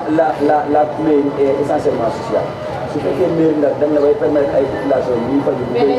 déglu la déglu ma ñëw maa ngi ñëw su fekkee waaye am na def na ko ngay def ay dafa am ay phase yoo xam ne bu ñu demee dañuy fay bu ñu demee dañuy fay mu continuer mais bu continuer ba tey c'est parce que la ñu waroon yor fay nañ ko am na diir boo xam ne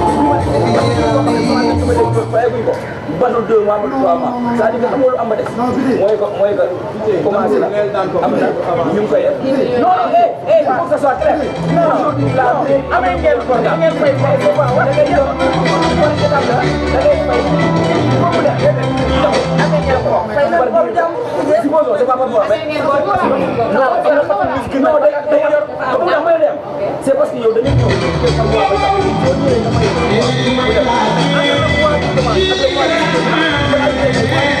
donc il faut que am fa mais am na loo xam ne fay nañ ko si ginnaaw mais loolu amul sam solo mooy askan wi ku ñëw si ñun dina am loo xam ne ñu la ko jël la mairie la koy jël en charge boo demee hôpital nga fay mairie fayal la ko waaye loolu kay réalisation la merci léegi loolu daanaka jàmm askan wi ba doon soxlaa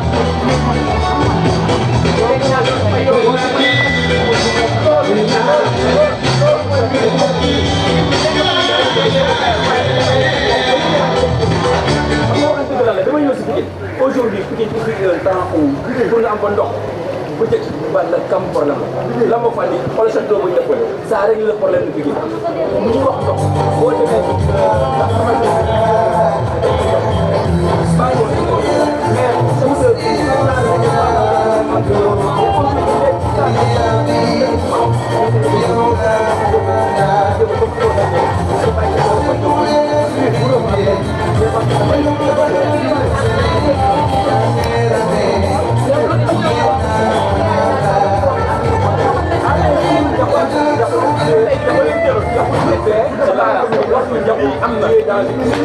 loolu amul fi déjà loolu amul mais xanaa dégg nañ si dara kon xanaa loolu amul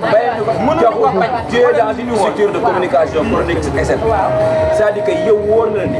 nit ki jot nañ jamono joo xam ne boo réalisé dara doo dem sa kër ak sa tànk daan réalisé naa da ngay communiquer kii c'est non c'est pas 6 ans après non daf yàgg nañ ko def c'est-à-dire que lii nii c'est national def ko Dakar def ko Thiès nar ko andi Saint-Louis du chaque jour du chaque mois benn yoon lay am si mandat bi ñëw na fii boo réalisé wul doo fësal dañoo réalisé moo tax ñu fësal moo tax ñu andi ko fii ñu xool te ñoom suñu wéetee nañu ñëw ñu seetaan ñu déglu leen di wax. parce que aussi xam nga c'est pas respecté aussi tu vois di wax nga dàgg tu vois te aussi xam nga ni ko da ngay déglu tu vois parce que c'est échange bi aussi bu ñu paree il faut doo mën a déglu ko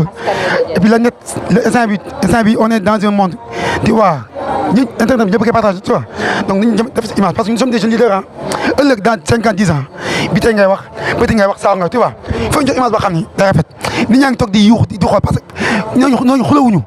dañuy waxtaan donc tu vois donc bi tey li ma la wax man dama lay invité nga ñëw suba wala lundi nga ñëw vérifier que c'est pas des choses que j'ai inventé c'est des chiffres que j'ai tu vois c'est à l'appui tu vois donc certes ñoo ngi social mais on doit de l'argent loolu du ma jël gannaaw te Macky Sall bi muy soog a yëg def na ci action ba rafet il a décidé ñëw conseil des ministres mu ni bu njëkk ndax laa koy defee tu vois loolu non loolu ngeen gis nga loolu Sakho s'il vous plaît mais non quand même oh c'est la raison de non mais xam nga loolu bu ko defee ñëpp a rafetlu tu vois Macky Sall non seulement jabaram fi la dëkk seulement loolu wane ni jég na Saint-Louis bi mu ñëwee Saint-Louis aussi dig nañu ay milliards tu vois dama ne milliards yi mu dig ni la 1/5 bu ko defoon Saint-Louis rek kii li bëti wax je le rejoins malgré Hydrobase am na route loolu c'est certes on le salue malgré maison de l'île toj ngeen ko nga defaat on le salue mais aussi bi tey sëñ Mansour non Khalifa dafa noon Macky Sall il est mal entouré tu vois Abdou Diouf mi daanu lan la wax xaw ma woon Abdoulaye bi mi daanu lu mu wax xaw ma woon tu vois il faut aussi c'est-à-dire bi tey non da nga ànd ak Macky Sall ak Mansour Faye di ko nax tu vois xam nga bande de leader il faut aussi dire la vérité non c'est-à-dire nit nit bu ànd ak moom da nga osé nekk dëkk bi doxul te ñoom ils savent que dëkk bi doxul mais bi tey mii def nañ kaf yi man ka koy wax non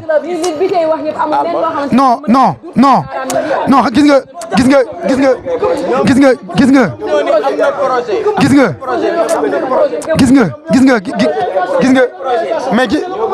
mais Pati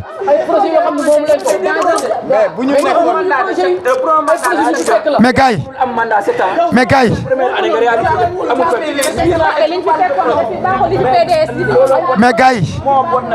yi gis nga non dama ne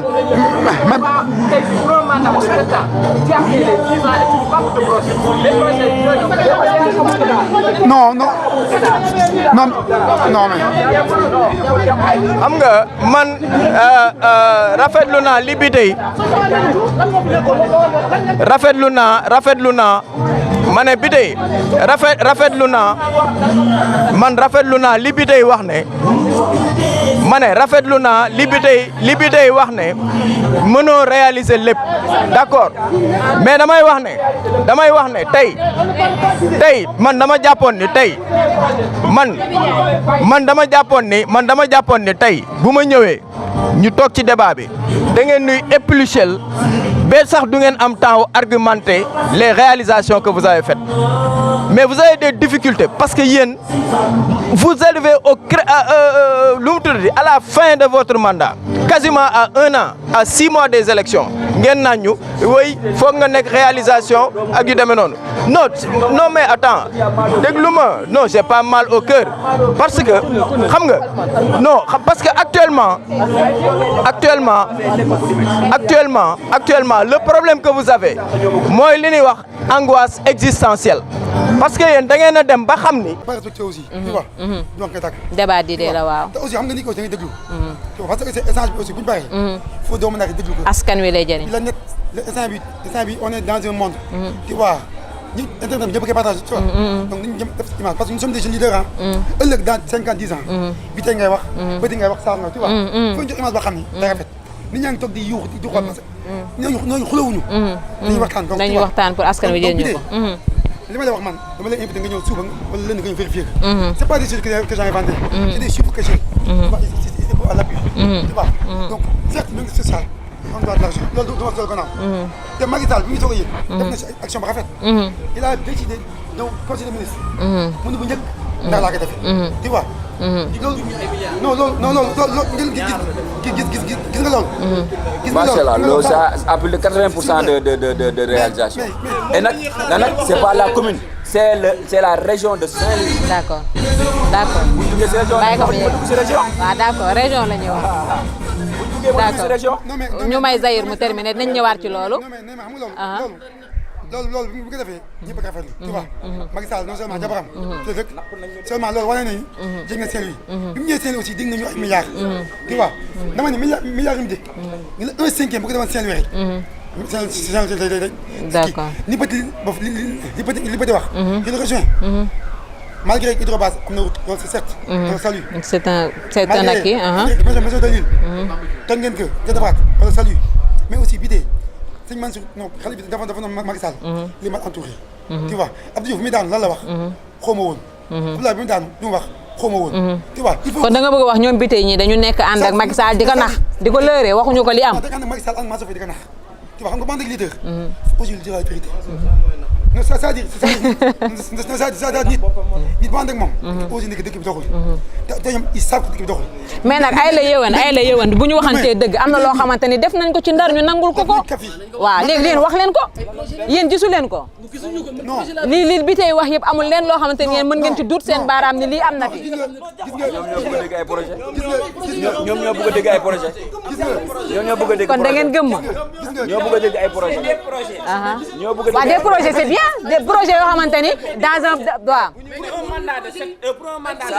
waaw mais mënul am mandat 7 ans ñëw première année nga réaliser lépp amul fenn. mais c'est parce que liñ fi fekkoon daf fi baaxul li fi PDS li fi ñoom Sakho bàyyi moo fi baaxul woon moo tax ñu yéex wala du loolu joxal Sakho.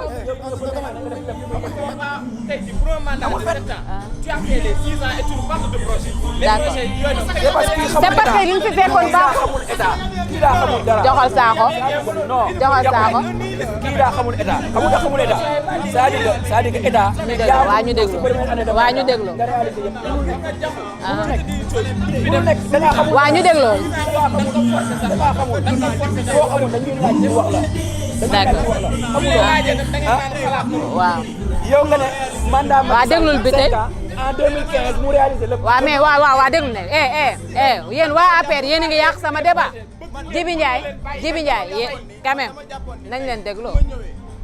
toog ci débat bi. aha da ngeen ñuy impulser ba sax du ngeen am temps argumenter les réalisations que vous avez faites. mais vous avez des difficultés. parce que yéen vous arrivez à la fin de votre mandat quasiment à 1 an à 6 mois des élections. ngeen naan ñu. su ma gisee tu as mal au cœur doo ma mën a déglu. su ma gisee doo ma nangoo déglu parce que tu as mal au cœur. non j'ai pas mal au cœur. tu as mal au cœur parce que li may wax du la neex moo tax du ngeen ma déglu. waaw mais bi tey yow déglu ko. mais dese déglu ko. duñ ma bàyyi ma terminer sànq ñoo ma coupé de. mooy li ñuy wax. ah yow bu leen coupé. parce que yéen da ngeen a dem ba xam ni askan wi wan nañ leen ginnaaw. ngeen leen bëgg xëcc ci yéen la askan wi wan ginnaaw. bëgg leen xëcc ci fecc ak ci way wan na leen kaay leen ma wan leen li nga xam ne moom laa def. 2016 2017 man jàpp naa ni ñun ba ñuy wut deuxième mandat lan la ñu bindoon weddi gis bopp ci yéen seen li leen jiite tey di suñu président de la république muy Macky Sall moom moo nekkoon directeur de campagne. slogan boobu rek la génn weddi gis bopp ci mais yéen sañu leen a jël slogan boobu tey di ko teg ci. mais plan Sénégal émergent aussi weddi gis bokku ci la. plan Sénégal émergent nee nañu plan yi noonu la plan Gabon émergent. waaw yoonu yokkute mi ngi yokku askan waa ngi koy sant danga naan yéen. ñoom déjà dañu échec xam nga échec boo ko defee ba pare amatoo dara looy dese lu muy wax ñu ñëw toog fii ci plateau bi amuñu ay éléments de langage taxaw naan am nañu projet nangam man je m'attendais à ce que ñu ne ñu Saint-Louis on a effectivement réalisé telle chose. même li nga xam ne ak tuut la ñu doon ko jéem Saint-Louis bénéficié wu. wax naa la ne la gis nga mairie. gis nga mairie. waaw mais c'est où sont les réalisations. mooy yi bi tey énuméré. sànq ne la émergence bi fi am c'est l'émergence de la misère. d'accord man. boo waree dëkk bi léegi nga gis misère muy daw ci dëkk bi. en fait jëlal benn taximan wala nga dugg ci car wala nga ànd ak nit wala koo xam ni dafa daal liggéey di fayeeku wala koo xam ni mi ngi commerce. wala muy def dara nga laaj ko nga xool exactement ses difficultés tey mool bi fi nekkoon. maa ngi wax sànq sama biir wax def naa micro trottoir bu am solo ci biir Ndar te waa Ndar yi wax nañ. daawuñu gis mool bu yëkkati doomu Gendar wala doomu Langue de Barbarie bu tàllal loxoom baa mu wax problème am. tey ji loolu am na ci Ndar ci seen magistère la ak ci seen manque de pouvoir négocier avec l'état riverain ak yeneen jafe-jafe avec les problèmes yi ñu indi signé nañu ay contrat de pêche signé nañu ay licence de pêche mais li ci am lu nar a garaaw la parce que am na ñoo xam ni duñu ay nitu ndox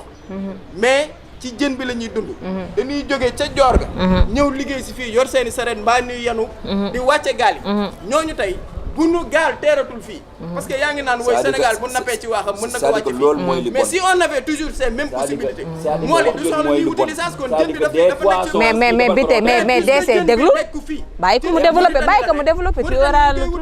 Mauritanie nee na ku fa napp sama géej dañ koo wàccee d'accord ci sama quai de pêche maintenant bu ko wàccee ci quai de pêche ñan ñoo fi liggéey dana nangu ay saret ñu takk leen fii ñuy dem ba biir Mauritanie liggéey loolu tamit c'est pas développé dafa bëgg wàññi chômage bi en Mauritanie doomu Mauritanie la naan ñëw leen ngeen indi seen jumtukaay ngeen liggéey la doomu Sénégal ca instant boobu doomu Sénégal mënoon na négocier loolu ñëw liggéey ko effectivement loolu mooy li yàqu ñiy waas jën yi ñiy def leneen ak ñi nga xam ni ñëpp dugguñu ci géej gi ñooy liggéey ci jën bi bu jën bi teere ñooñu ñoo koy yëg ñoo koy yëg dañu alak nit ñi bala nga ciy xam dara rek bala ngay xam ni alak nañu askan bi ñu dem fekk weer wala ñaari weer ngeen gis napp gi sooxe na ma nga jëm ndéegi njaago ma nga jëm booya ñëwatul gendal ndax bu jën bi mënoon a ñëw fii ñu di ko napp ci suñu géej mu wàcc fii directement du jar ñuy dem di signer licence parce que jën baa ngi ci ñun puisque nekkuñ si dañ koy wuti boo ko wutee nag ñu ne puisque da nga jéggi frontière tuur nga fii ci suñuy kay loolu la Mauritanie signé Sénégal bañ ba mu yàgg mu dem mu nangu mais loolu mu dem nangu ñun ñi ngi ko defal loo xam ni aussi ñu ngi koy accepter bon gré mal gré parce que seeni jur fii la ñuy dunde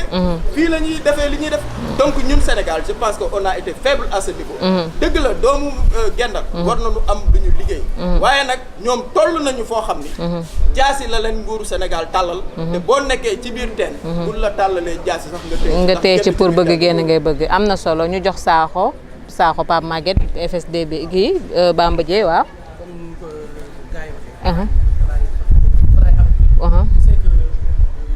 et puis foofu la ñuy tëjee sax nag waaw nga wax nga joxaale ñu def le tour waaw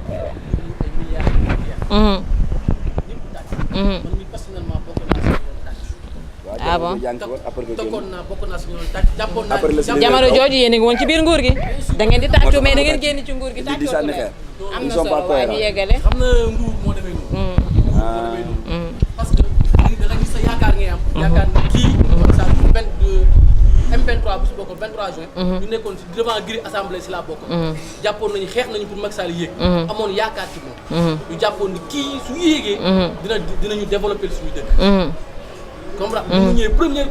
cause des ministres bu def ko Ndar ma ni waa ji ñoonu wër mi ngi nii Ndar yëpp kontaan ñëpp ñu am espoir ni incha allah Ndar nag dina développer ñu dem ba ci biir ñu naan ay actes ñu gis commencé di seen ay actes nekkate ay cuuna yu rëy loolu moo la métti d'accord ñu nekk ay cuuna yu rëy la ñu dem commencé Macky Sall nekk sa waa ji lu koy ñor yëpp mooy deuxième mandat joxal gi bi ñu tënk rek rapidement parce que temps bi moo ñu ko mayatul waaw waxal bi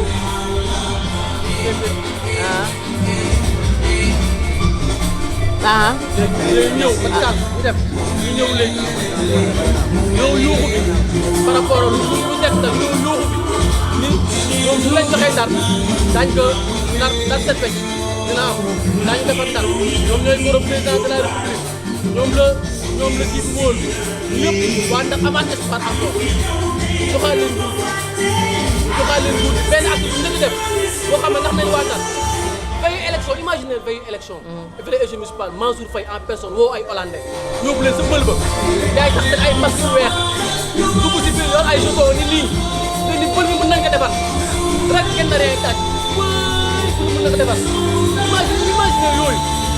imagine waa kenn ni Mansour Faye dina defar bël ba léegi ma lay wax bël bi ngi di rey doomu kenn loolu mooy benn ñaar ñoo toog référendum bi waaye ñëw Mansour Faye woo fi armée ñu yor seen ay char seen ay pelle mécanique ni la ni dafa dig ñu ñëwaat encore référendum bi jàll dig Mansour Faye en tant que technicien loolu laa ko xamal nee na dig bi flexible ne dafa dig boo xam ne sama waay moom nee na gars yi dañ fi defar dund moom prévoir mooy defar fi dig parce que ñoom dañuy defar dig pour nit ñi bañ fi jóge bon fekkee loolu la maa ngi koy na parce que nit ñi jóge nañ fi d'accord parce que mënuñu comprendre Macron ñëw fi entrepreneur Macron bu fi ñëw dig indi ko fi Macron pétrole bi bu fi ñëwee nangu suñu pétrole ba ak tra bi pare après fi la dem Nigéria non ñun ñu doon jàpp ni dig bi moo ko fi indi pour mu nangu ay pétrole ak yooyu ñun loolu d'accord léegi joxal ji bi total mooy exploité total am na si wàllu bu rëy d'accord dinañ ñëw ci yow dinañ ñëw ci yow nga xam ne neexul ba neexul bàyyi ma même waaw daaneel nga joxaale le mot de la fin parce que temps bi moo ñu ko mayeetul Sakho waaw may ma daaneel waaw léegi problème bi mooy que ni neexul ba neexul seen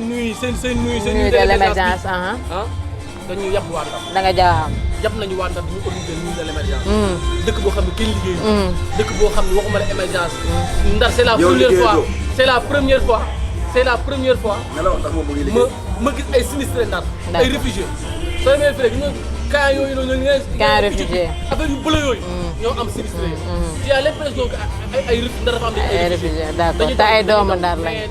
waaw joxal Djibi Ndiaye mu wax waaw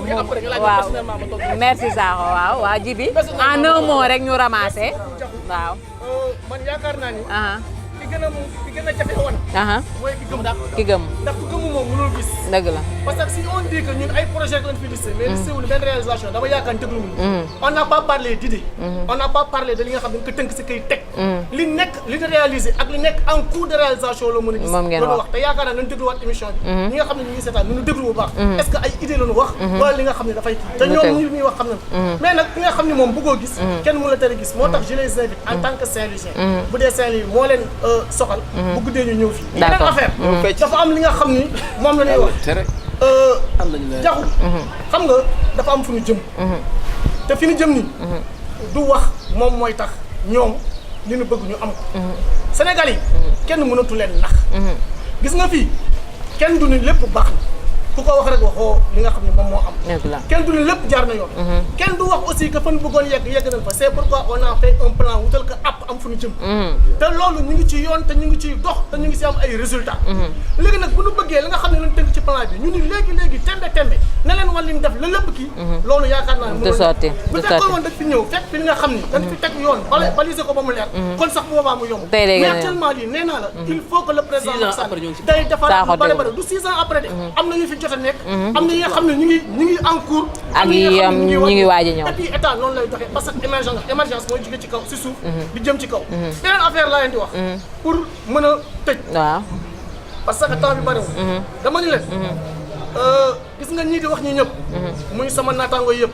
ñoom ñëpp dama gëm ni ils sont animés de bonne foi. effectivement dama gis si ñoom ñëpp. ñu bëgg Ndar lañu. te li ñu wax nii fii ñu fi wax. critiques yi nga xam ne sont des critiques objectives. yi nga xam ne daan si mën tirer leçon. pour gën a jëm si kanam. incha allah rabbi daan si bàyyi xel daan tirer leçon ndax loolu moom mooy doxal. parce que lii ñuy def sax moom moo tax bu ëllëgee yow mi nekk si nguur gi. nga mën a xam fan nga teg sànq lan moo baax lan moo bon. donc j'encourage ces genres de choses là. mais aussi nañuy nangu ñoom. que am na li nga xam ne am na fi. te 2019 incha allah rabbi ñoom ñëpp am nañ candidat. mais suñu bos moom moo sut te moom la Sénégal. mooy seen bër ngeen bi ngeen ko ñu jox Sakho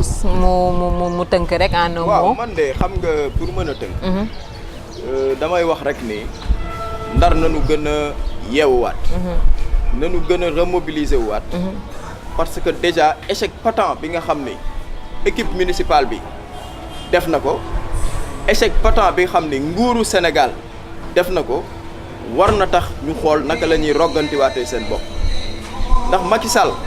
il est bien vrai que premier conseil des ministres décentralisé fi la ko def. defaat na ci beneen dool ñëw na fi lu mu tuddati tournée économique. mooy man tournée politico économique sax laa koy tuddee. def na ko fi defaat ko fi mais nañu def le bilan de ces déplacements ak li mu coûté nguur gi. ak Saint-Louis lan la ci gagné. xam nga dañu doon listé affaire bi ne mbir mi jurul dara. ñu daanee ni gisu leen ko à Saint-Louis mais c'est au plan régional mais bi ñu demee au plan régional ñoom lan lañ doon wax autosuffisance en riz en 2017 fàtte nañ ko débat boobu def naa ni man defoon naa ko fii ak Bekay Diop le maire donc de truc ñu doon wax autosuffisance en riz mais tey est-ce que ñi ngi dem di jéggaani ceeb ba tey wala déet est-ce que loolu réalisation la wala dama ni échec yi boo tegoon balance ci yi nu tenté échoué yi nu projet yi nu am ak réalisation simulacre de réalisation yi nga xam ne ñi ngi koy wax def naa ni balance ba dana daanu ba nërmeelu ci côté échec ak ci côté bëgg def ñi ngi jéem nag am nañu bëgg nañu mais la ma waxoon rek mënuñu boo sëggee ba mu yàgg gisoo li ngay seet waykat ba nee na da ngay siggi sa morom sëgg joxal Zahir en un mot rek rapidement ñu tëj ko parce que temps bi xoj nañu carrément. donc maa ngi saluer initiative bi merci. donc di rafetlu émission bi. di wax peut-être bi tey. comme ni ko Djibi waxee. parfois il faut savoir écouter quoi. parce que en fait ñëpp ils sont animés de bonne foi. tey jii bu nar setoon. bu nar leeroon. am kay dafa ci baax. di xale liggéey. mais ñun ñëpp nga si tu vois. on est animé de bonne foi. te parfois aussi. inviter la mairie aussi muy def en fait parce que le maire avait promis publiquement ami mandat day def forum citoyen tu vois mais tamit naka def woon nit ñi wax seen xalaat dëkk bi kay moom moo ko di wax aussi di ko répété que la nuit de l'émergence lu baax la baax na si bon bu fekkoon def nga loo xam ni teg nañ seen bët tu vois baax na bu fekkoon xale yaa ngi liggéey baax na bu fekkoon dëkk bi naat na tu vois dans ce cas mën naa ñëw fekke la taasuwe la kii dëgg la mais au moment où le pays est en détresse totale le pays est en deuil électoral tu vois nga def nuit de l'émergence je pense que loolu du respect du cër merci du cër du respect merci bi tey waxal rek après ñu tëj ci kii bi moom mën na tëj amul gar la exclusivité waaye moom la gis nga li may tëjee bu leen dugg réew mi du lu Macky Sall bokk ku ne di def lu fa neex saa yu ko neex te Macky Sall xëy na doon nañ ko gën a wóolu doon nañ ko gën a wóolu bu dawoon tey jii ñi nga xam ne ñoo koy wóolu mel ni ñoom ak ñeneen ñi nekk suufu doom yi nga xam ne ñooy ñëw te kenn seetlu leen ci doon nañ ko gën a jiin tey Macky Sall bu bàyyi woon doomam yi ñu bokk ba pare di leen gaañ parce que tey jii li may tëjee rek mooy appel bi ma koy lancé muy pour le cas de Khalifa Sall parce que tamit bu ñu wax ndax la ñuy wax bu ñu wax ci la bokk Khalifa Sall def am wàllu gënu ko bokk ndax tey gànjoor kii nii la kon bokk ci Ndar la bokk kon su may wax loolu dama am muy la Khalifa Sall lan ko bàyyi mu continue liggéeyam teewul ñu jox suñu liggéeyam ñu am Sénégal bi ñu fête fi nuit de l'émergence nuit de l'émergence la sax nuit de l'émergence la tey ni ngeen ko daan defee rek boobu léegi saa su nekk rek ngeen ñëw parce que ñaari fan bloqué dëkk tey ni ngeen def seen nuit de l'émergence ñoom ñu feeto woy mooy def kenn du liggéey tey parce que taximan yi ñi jaar ba ndaw ñii dem fii ñii dem fii seen liggéey dafa yàq nuit de l'émergence daanu émergence man ñoom seen émergence boobu ñoo ko gis parce que ñoom ñooy émergence mais ñun on est assez immergé kon xanaa ñu sax émergence kon nuit de l'émergence boobu noonu mobiliser notre région bi yëpp aussi ñu ngi doon dagal ñu ngi doon ci wàllu tey foofu laa pour noonu bopp yéen a woote si ngir feetu ngir taaxoon ngir fees bi ngir way ah xaayaar nag dégg séeréer yéen a su ma toogee sama kër bële ca jàmbinaar nga xam ne yow yaa ngi bëgg rek parce que assainissement ba baaxul te dëkk baa ngi taa ndox maa ngi foofu noonu ndox ma robinet yi tëj saa su nekk kon yaakaar naa dinaa dégg ci musique wala boog ma seetaan nga télé comme nga am ngeen loolu fayee télé yëpp ñu ñëw ko jël merci petit bi tey damay dalal xel ko rek ne ko tey incha allah rabi dëkk bi taximaan yi buñ la waxee suba seen ay gain dina bàyyi lool parce que dëkk bi ñu def tey incha allah bëri na kat li may wax mooy damay rafetlu ñoom seen kàddu yi et puis c'est très important que dara ñu si xol donc war nañ mën a wax loo xam ne moo fi am gis la gis nga nangu ko boo ko nanguwul nag yaa xam fii nag lu fi nekk nag du fi bàyyi wax bi naaw xam nga tax c'est parce que bu nemu jël parce que dara koy sotti te mat duñu lépp dafa leer waaye lépp loo xam ne aussi am na fi dinañ ko wax incha allah li mooy li sama naataango wax rek kuy wax ni néew d'émergence mooy dafa am looy wane mais nag xam nga li may wax souvent dans ces cas de débat là dañuy ni sax souvent duñ la may nga wax c'est-à-dire que li ngay wax a bëri soo koy wax gars yi di ñoo ko di mel mais ce qui est sûr et certain mooy que à Saint-Louis boo jëlee si wàllu nag bi dafay kii def problème bi fi amoon am na fi mu métti lépp changé na et puis il faut que man leeral benn affaire si suñu mbokk yi la daan am si affaire si yii dafa si am ñi daan andi jën di andi nit ñi di liggéey dañuy liggéey maire yi fi daan liggéey charge yi fi daan liggéey dañ fi ko ne liggéey la am mooy Mauritanie jën ya fa gars yi di napp seen dëkk ñoom ñoo ne nañ koy bàyyi seen dëkk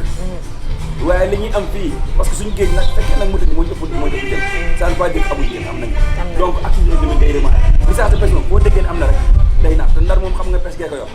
li ma si gën a neex mooy que damay toog ak nappkat yi même dans les accords là ils sont pour parce que dañ si gis seen bopp loolu c'est important réalisation ñu fiy def si télé bi si mbaar bi infrastructure yi moom ce qui est sûr et certain mooy que mënoo ñëw nga yor réew ñoo dañ la ko jox juróomi at wala juróom-benn wala juróom-ñaar yow nga ne benn at nga ne matal lépp parce que au fur et à mesure ngay réaliser si lay am yu nekk en cours moo tax ma ne leen dañ koy wax mu neex mu naqati marché sort ba le marché mu ngi si biir appel d'offre lancé na il faut que ñu wax leen ne leen ñu xam ko parce que mooy ñëw et ça maître Babacar Seye c'est déjà bouclé dañ koy joxe ma waadu que Salik palais des sports dafa am le maison de l'île c'est ça dafa wax léegi si PDG c'est vrai li may wax léegi nii dañ may dagg d'accord waaw ñu tënk ko rek léegi mu jeex mu ñu tëj nga tëj dañuy si touché muy le PDT boo xam ne c'est depuis Ousmane Masseck. waaw le PDT muy loo xam ne xaalis boo xam ne buy génn si AFD lay génne. du génnee noonu. dafa am fu muy jaar. léegi ñoom ñuy toog nag dañoo war a xam ne xam nañ ko de duñ ko wax. mais dañoo war a xam ne am na loo xam ne booy génne projet bu génne il faut que mu am loo xam ne dañ naan ko avis de non objection. avis de non objection AFD. ala kulli al dafay am. ñoom nag ñoo am seen dëng dama d'accord si ak ñoom. PDT muy lu yéex. mais PDT fu mu yéexee il faut que mu leer je le dis devant des médias. c'est l'AFD c'est la France Mansour Faye day dem ba France wax leen ko. yéen a ko yéexal. seen avis de non objection boo xam ne war na ma def 3 mois muy dem at wala lu ko weesu si yéen la donc d'accord naa dafa yéex. dafa yéex dañ siy d'accord. mais yéex moom nag il faut pas que ñu ne léegi loo xam ne si mairie la si mairie muy gouvernement bii nii ñuy wax. dañu jul ne PDT la. mais PDT su bloqué nit de bloqué ko waaye sant ko. sant yàlla su ñëwee yàlla def mu jaar si loxo nit. da ngay nangu li si kooku la jaar. la mobilité urbaine. di tey ñu tey xoolal temps bi mi ngi ñuy xaj sama caméraman wax léegi nga joxe sa invitation nga invité leen guddi ñu teg ñu dem waaw léegi bàyyi naa léegi li may wax mooy que ñun ñoo ngi liggéey seen réalisation mataluñu waaw mais yéen a ngi jéem ñoom ñu ngi koy wax te incha allah rabbi su heure bilan ba jotee dinañ ko def bilan en cours de femme bilan en cours mooy lii ñu woote fii muy nuyu l'émergence ma invité mooy bilan émission bi yow boo ñëwee da ngay gis bilan bee nekk nii ñu may ma duñ ma may dañ seen bopp ñu déglu waaw ñu déglu léegi mu jeex da ngay invité nit soo invité benn responsable soo invité benn responsable su ñu ko cëral au moins muy wax bi tey da nga wax lu may leen ma baal leen ma saaxo ñun nag ay doomu Ndar lañ de bu leen wax travaux yooyu ab écran waaw mu mel ne lii leen fi coupeel ma micro bi yow li nga wax nii c'est dangereux génne Ndar waaw mais temps bi moo ñu ko mayatu li nga wax am na solo déjà mu mel ni lii lañ leen indiloon ami internet bu Chronique TV ñoo ngi nii ci Ndar ci nuit de l'émergence débat bi gis ngeen ni mu demee ni mu déroulé ma toogee fekk ay kàngam yoo xamante ne xëy na fii léegi une semaine wala 1 mois sax bu ñu fi toogoon duñu jeex donc li ñu wax am nañu solo ngeen jëruñu ci ñu jëruñu ci di leen jox dig daje beneen yoon ci seen beneen émission le débat je vous remercie merci beaucoup merci waaw léegi nag taxaw naan am nañu projet nangam man je m'attendais à ce que ñu ne ñu Saint-Louis on a effectivement réalisé telle chose même li nga xam ne as tuut la ñu doon ko jéem mënut a dem moo naa la ne la gis nga mairie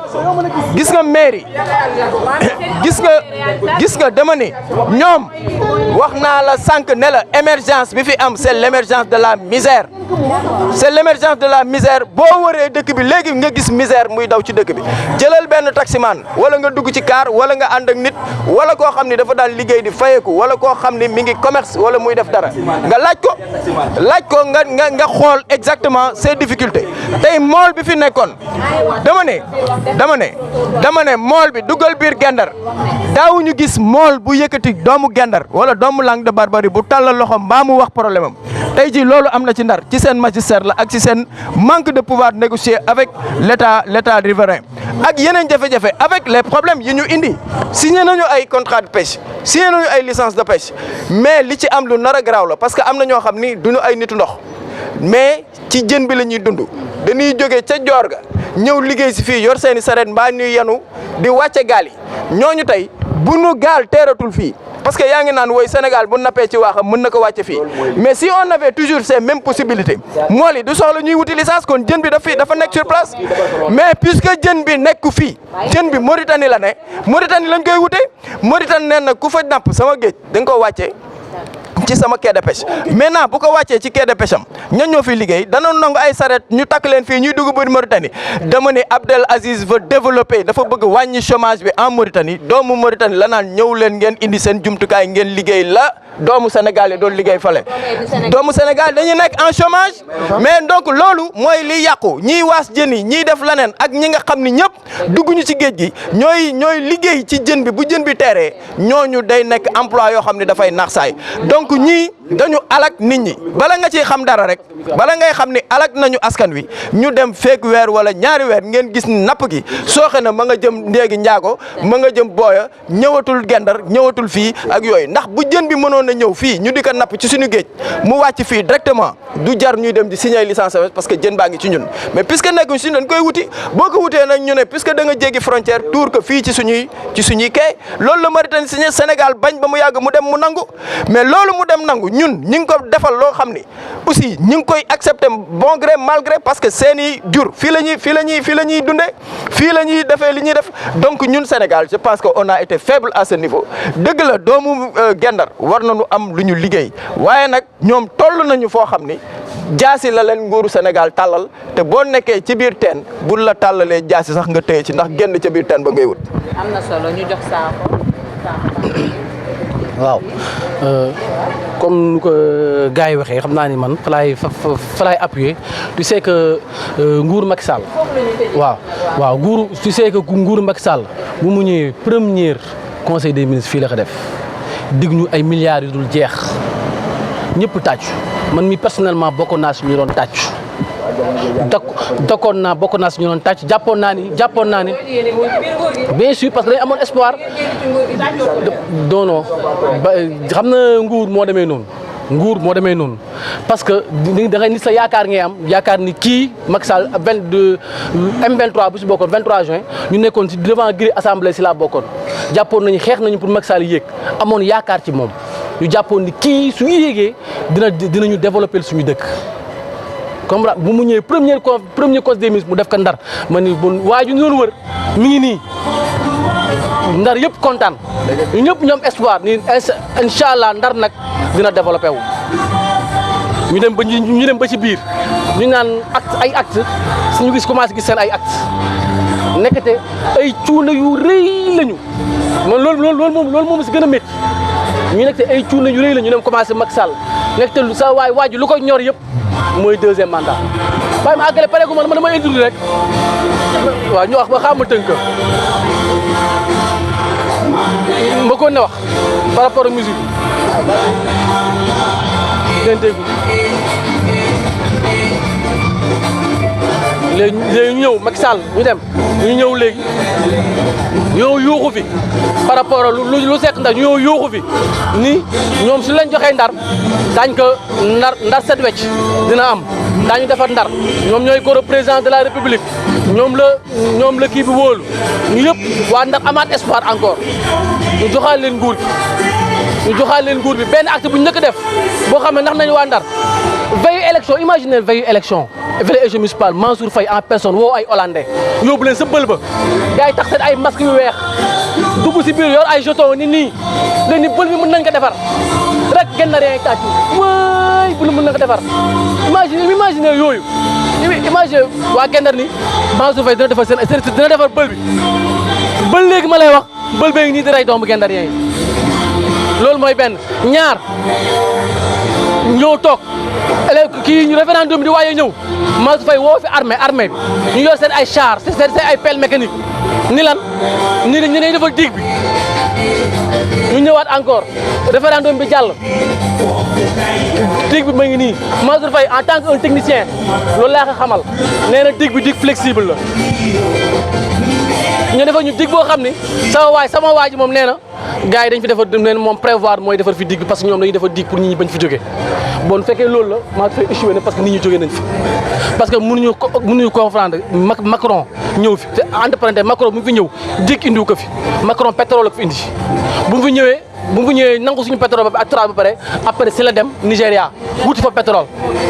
non pétrole la ko fi indi Macron digue indiwu ko fi pétrole moo ko fi indi Total mooy exploit Total am na si wàllu bu rëy Total am na si wàll bu rëy Total am na wàll bu rëy si pétrole bi bon loolu nga xam ne neexul ba neexul te bàyyi ma may ma daaneel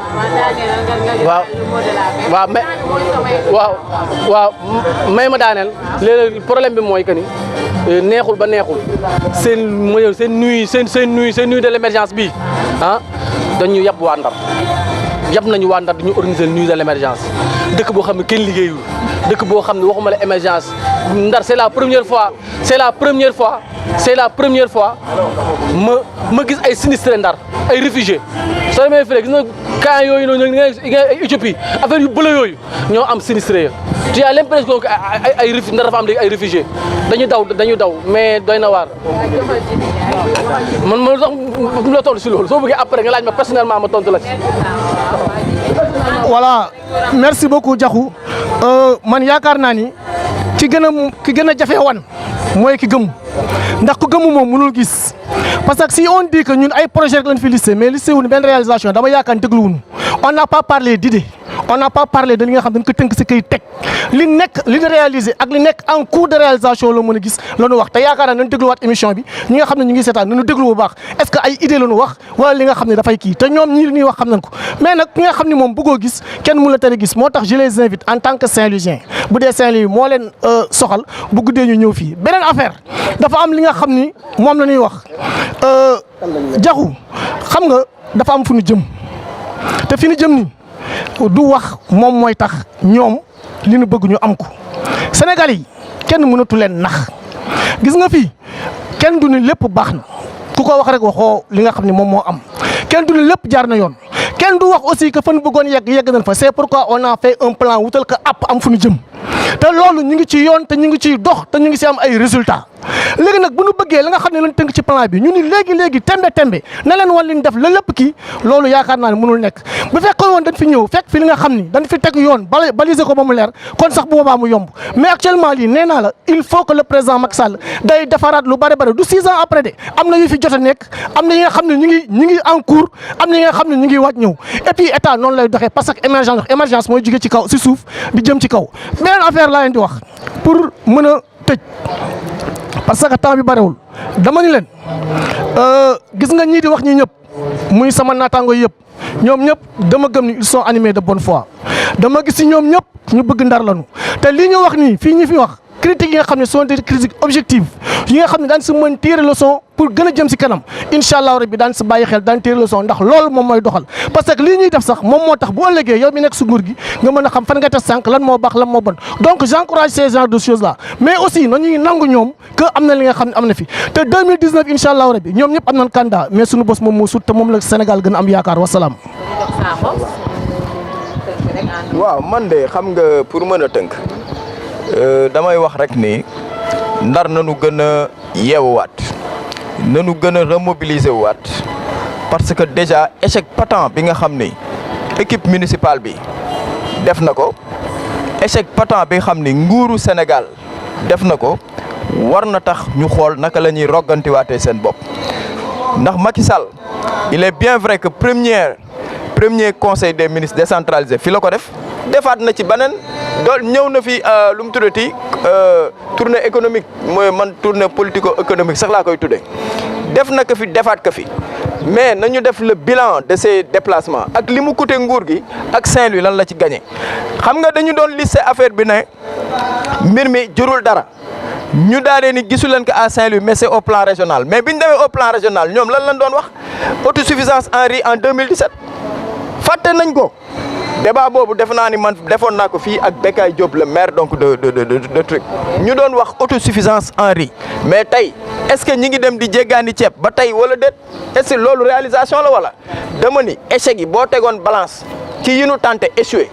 yi nu projet yi nu am ak réalisation simulacre de réalisation yi nga xam ne ñi ngi koy wax def naa ni balance ba dana daanu ba nërmeelu ci côté échec ak ci côté bëgg def ñi ngi jéem nag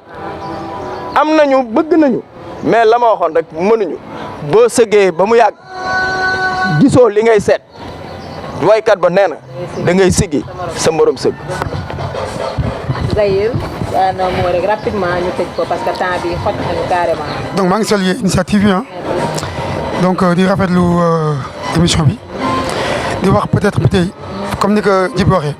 parfois il faut savoir écouter quoi parce que en fait ñu nekk fi ñëpp ils sont animés de bonne foi tey jii bu nar setoon bu nar leeroon am kay dafa ci baax di xale liggéey mais ñun ñëpp aussi tu vois on est animé de bonne foi te parfois aussi inviter la mairie aussi muy def en fait le maire avait promis publiquement chaque mi-mandat day def forum citoyen tu vois mais quand même naka def foo nit ñi wax seen xalaat dëkk bi kenn moomu ko ah di wax aussi di ko répété que la nuit de l'émergence lu baax la baax na si bon bu fekkoon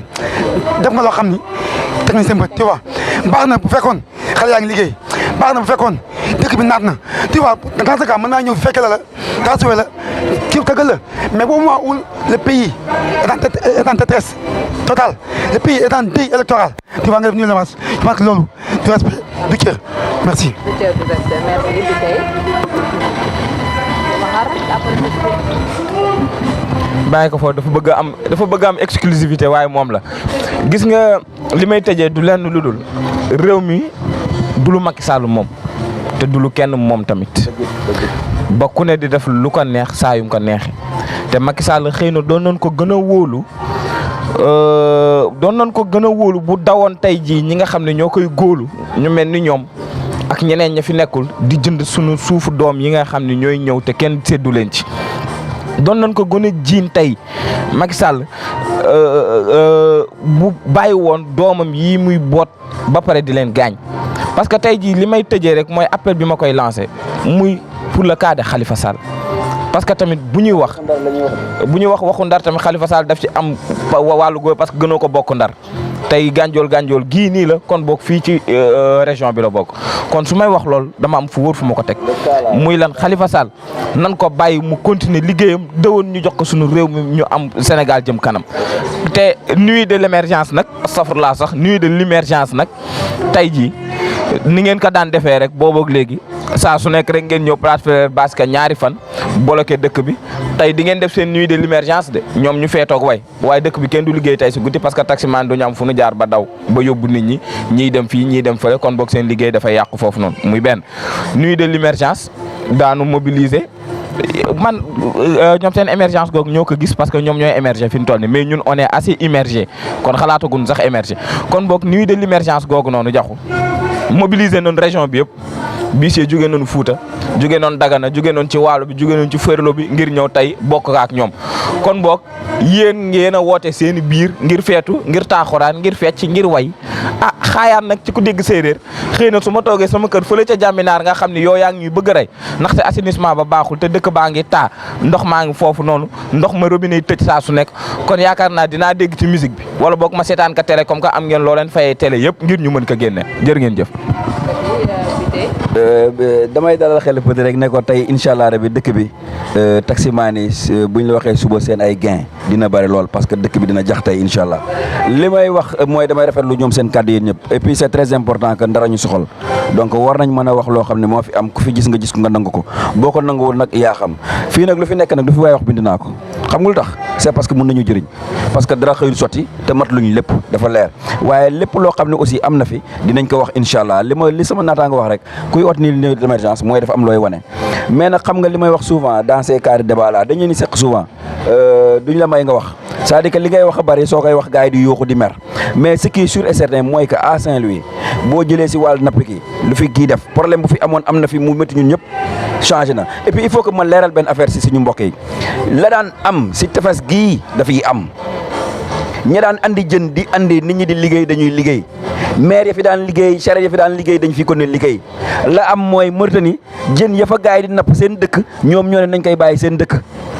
waaye li ñuy am fii parce que suñu géej nag fekkee nag Mauritanie moo ñu ëpp jën ça ne veut pas dire que amuñu jën am nañ ko donc activité économique day redémarrer licence de pêche moom foo déggee ne am na rek day naat te Ndar moom xam nga pêche gee ko yor li ma si gën a neex mooy que damay toog ak nappkat yi même dans les accords là ils sont pour parce que dañ si gis seen bopp loolu c'est important réalisation ñu fiy def si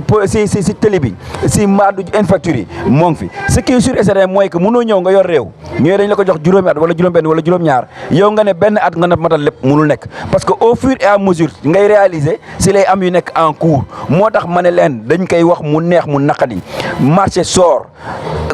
le marché mu ngi si biir appel d'offre lancé na il faut que ñu wax leen ne leen ñu xam ko parce que mooy ñëw stade maître Babacar Seye c'est déjà bouclé dañ koy joxe ma wadd que Salik palais de sport dafa am la maison de l'île c'est ça dafa wax léegi si PDT c'est vrai li may wax tey ngi nii dañ may dagg li mooy place Faidherbe bi dañuy si touché muy le PDT boo xam ne c'est depuis Ousmane Masseck Ndiaye le PDT muy loo xam ne xaalis boo xam ne buy génn si AFD lay génnee du génnee noonu dafa am fu muy jaar léegi ñoom ñiy toog nag dañoo war a xam ne xam nañ ko de duñ ko wax mais dañoo war a xam ne am na loo xam ne booy génn projet bu génnee il faut que mu am loo xam ne dañ naan ko avis de non objection avis de non objection AFD ala kulli al dafay am ñoom nag ñoo am seen dëng tama d'accord si ak ñoom PDT muy lu yéex mais PDT fu mu yéexee il faut que mu leer je le dis devant des médias c'est l'AFD c'est la France Mansour Faye day dem ba France wax leen ko yéen a ko yéexal seen avis de non objection boo xam ne war na ma def 3 mois muy dem at wala lu ko weesu si yéen la donc d'accord naa dafa yéex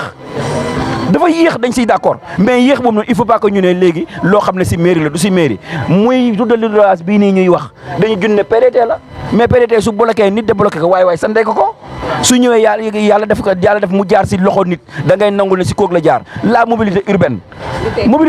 mais bi sata yi waxuñu si d'accord naa mais bàyyi ma kon ne mais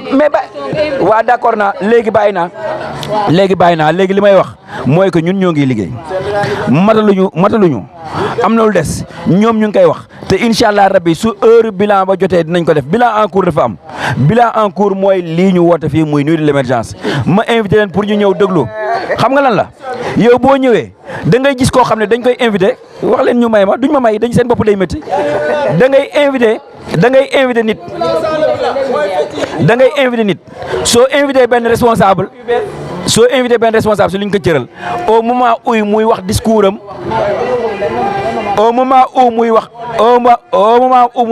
am dafa am lu muy wax travaux yooyu noonu ab écran duñ ko nangu voilà li ma lay wax rek déet jaxu bàyyi ma kon ne jaxu yéene naa yaroo naa yem mais nañ ma bàyyi ma kon ne ma daaneel mais nañ ma bàyyi ma daaneel am na solo déjà léegi li ma lay wax xam nga lan la déedéet non defal ba tey d'accord merci jërëjëf jaxu jërëjëf semaine wala 1 mois sax buñ fi jërëjëf li ñu wax am nañu solo ngeen ñu jëriñu ci di leen jox dig daje ba beneen yoon ci seen beneen émission le débat je vous remercie merci beaucoup merci c'est-à-dire que jaxu xam nga lu